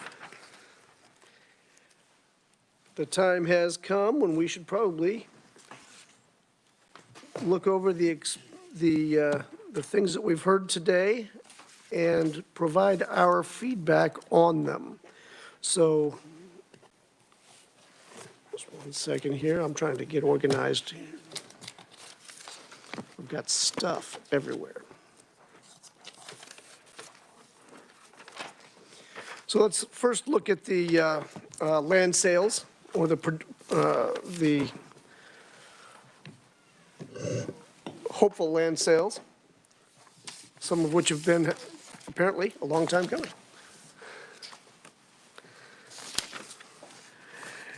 All right, do we have any recommendations regarding the property in of K-Dad's in Woodston, Kansas?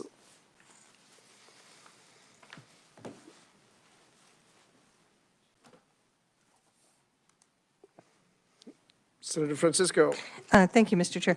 I appreciated the information on plans for all 3 of these sales and think that they're appropriate, and am crossing my fingers that someone in Pueblo, Colorado wants that property. I'm going to drive over there and just see. You could take the train. I could take the train, but I probably not. All right, so we want to make a blanket motion for all 3 of the land sales? Is that your intention? That is my intention, unless the staff has any concern about. Right. So just I move that after hearing the plans for the sales of 3 properties, the members of the committee note their approval. Second. Second by Representative Anderson. Discussion. Although you guys are welcome to join me on a road trip to Pueblo. All right. All right. With that, all those in favor of that being our recommendation, say aye. Try to be a little enthusiastic. Come on. And opposed, nay? Very good. That will be the committee recommendation. The change orders, I don't think we actually have to approve those. Do we have to approve change orders? I didn't think so. Those, right. Okay, very good. So we'll skip over that. Let's go straight to the 5-year capital improvement plans. Yes, Senator Francisco. Thank you, Mr. Chair. I would just say that I would hope that the Adjutant General's Department, particularly in this time of rapidly increasing construction costs, think carefully about the alternatives that are presented. I don't like the idea that we can't rebid it just because we would have to wait. I think the bidding process is a good thing, and I think we sort of left that out in the way that this was handled. I don't know if anyone else would like to see that as one of our comments, but that's the one that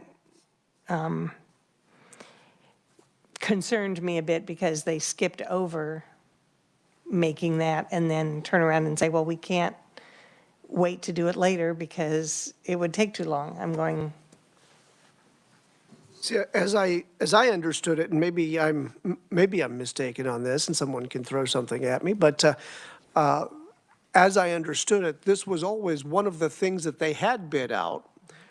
It just wasn't necessarily part of the ongoing plan until they got vertical, found out that it wasn't, the expenses weren't going to run beyond what they expected on the dirt work. And so when they went vertical, they said, yeah, we could roll this in now, even though, I mean, it had been initially bid, but only as a down the road sort of project, as I understood it. It was bid as an alternate, As an right? So alternate, that you can correct. choose to take it as part of the contract or not. Right. At a particular price. But then, since it wasn't rebid, we now don't, I mean, only one contractor gets to say, here's what it's going to cost at this point. And because there's that federal cap, then a considerable amount of that money was their flexibility in, money they had from leasing or whatever. But the extra money comes out of their state funds, not the federal government. Right, from their lease fund, exactly. That is correct. Right, further discussion? All right, well, let's get on with the capital improvement plans. We'll first look at the Department of Corrections. Do I have feedback regarding the Department of Corrections? Just a minute, I've got a review. Oh, no, I don't. It was this one.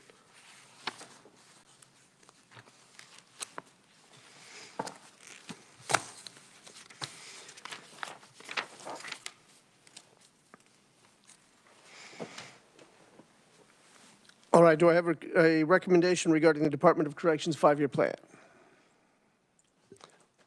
Senator Francisco. I have a recommendation, but I have a question first, and that's about the $5 million cap on what comes From the.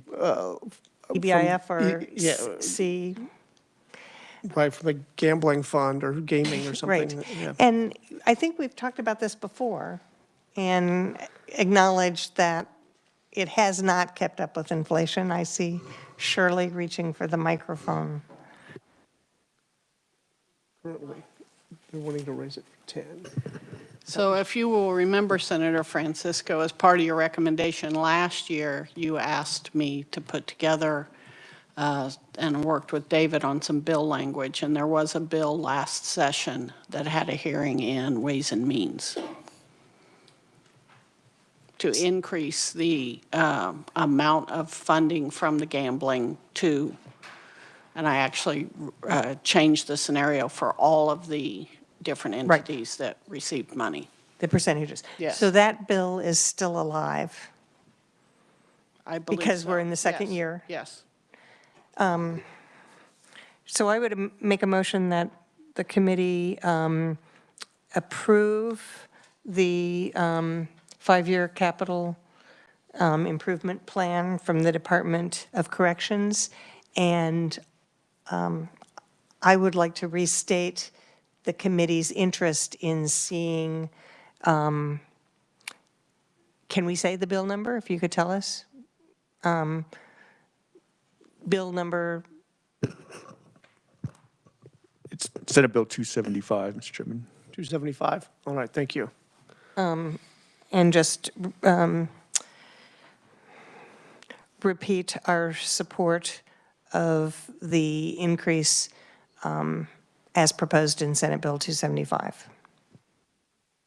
All right. Senator Billinger. Thank you. Can you tell me what that bill has in it? Only because Shirley just reminded me. But we talked about the cap that is now set on the EBI, it's the lottery funds, right? Or the It's problem gaming, isn't it? It's CIBF. CIBF. It comes out of the problem gambling. So there was a cap of $5 million out of that fund annually, and it has not increased. So Shirley and David worked on some language and presented some different percentages. So the entities, I think, would get the same amount of money as they have in the past, but because there is more money available, more would go. And Shirley might be able to do a better job at this. And I haven't looked if I have that breakdown with me or not. If I remember correctly, what the formula was to just add, instead of the 50 million off the top that came out of the problem gambling, it was 60 million. And then we changed the amounts and the percentages. Each of the entities receiving that $60 million received more. And in working the different percentages, I believe the CIBF increased to 11 million, something around 11 million. The other aspect last year that we talked about was the Department of Administration takes a certain amount of money out of the CIBF before the Department of Corrections gets it to pay the insurance.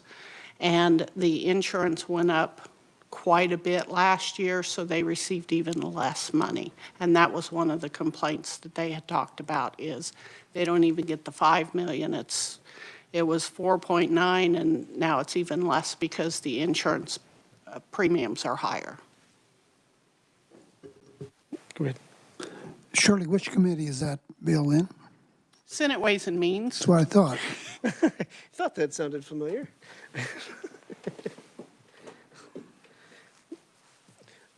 Representative Delperdang. I guess this would be a question either to Shirley or one of the other staff, but the 5 million cap, when did that go into effect? How long has it been on the books? That would tell us if this is significant or, gee, it was last year and. Oh, no. But, yeah.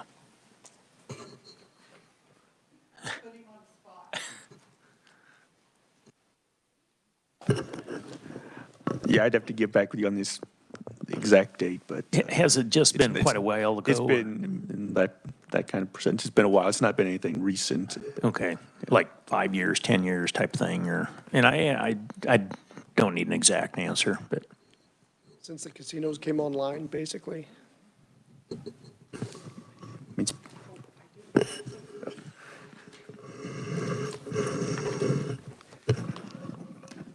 I have my scribbled handout.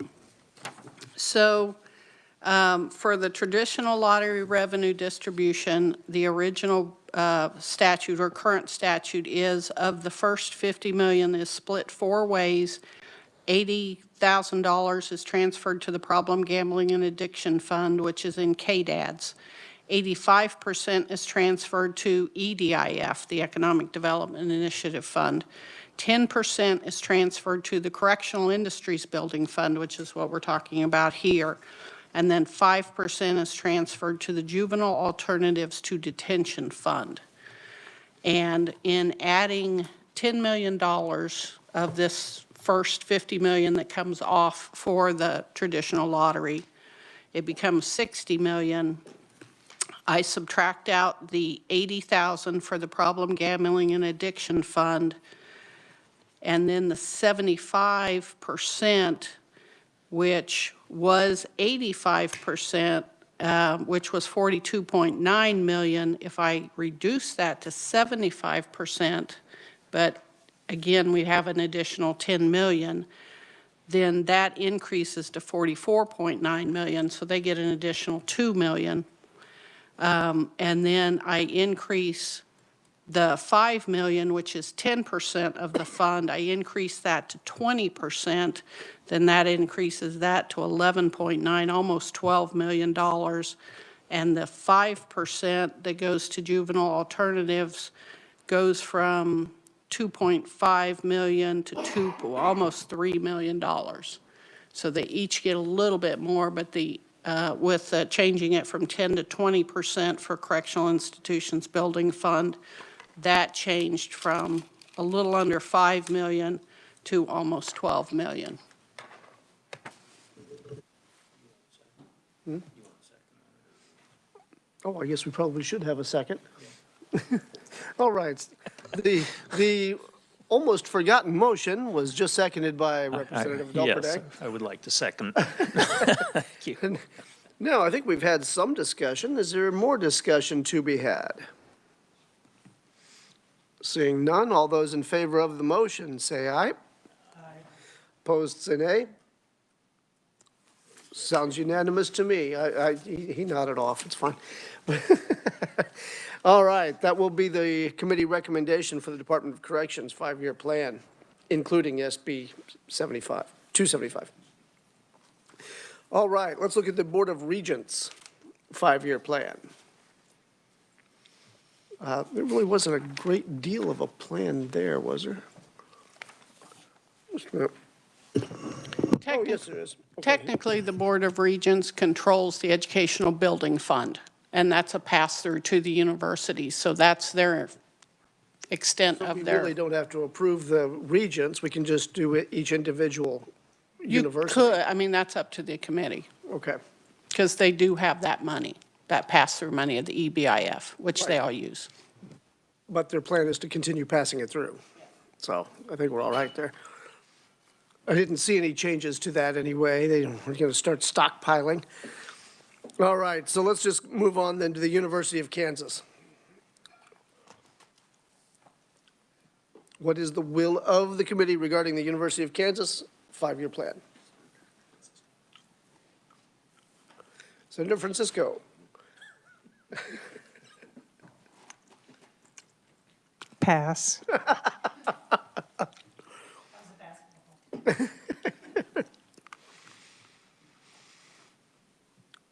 We're going to die for lack of a first. Senator Billinger.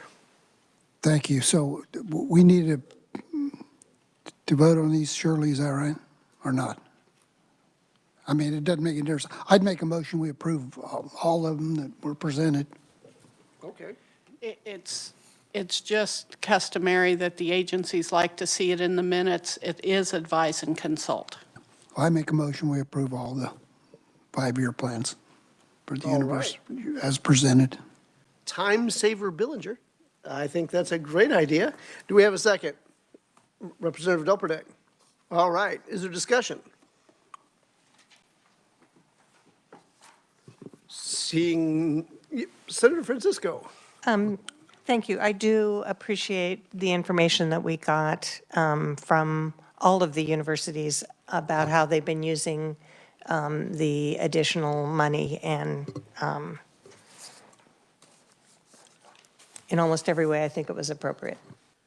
Absolutely, and I would second that. After reading through the 3-ring binder, the information on these is good as far as it goes, but it doesn't talk about the funding sources, which scared the heck out of me when I first started looking at this. I was wondering how on earth we were ever going to do that.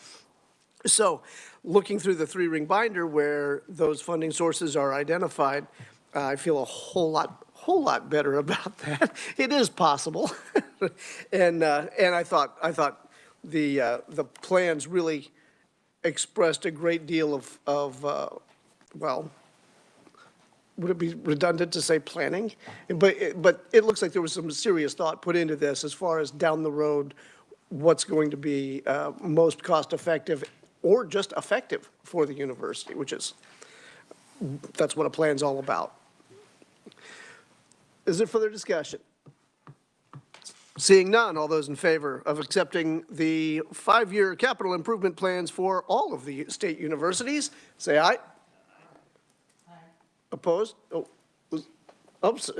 Before the opposition, there's a little more point of discussion here.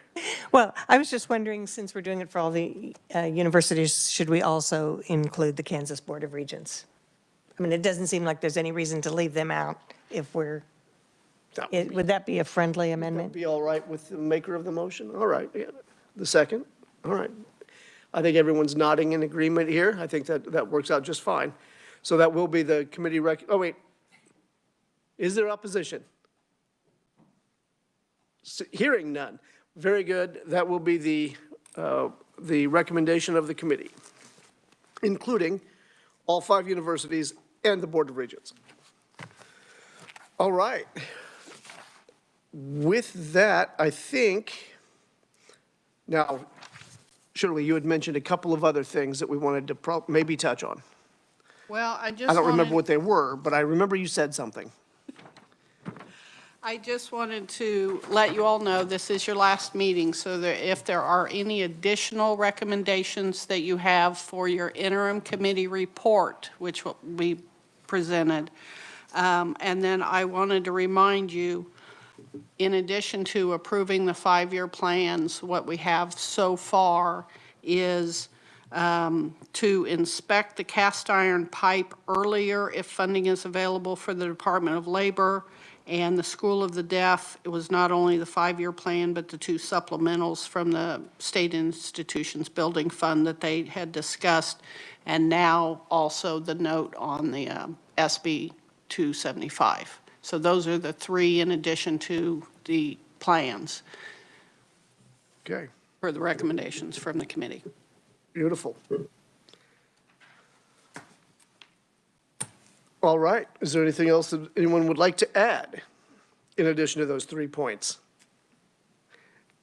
Make it up now. Hurry. This is our last meeting. We don't get to do it again.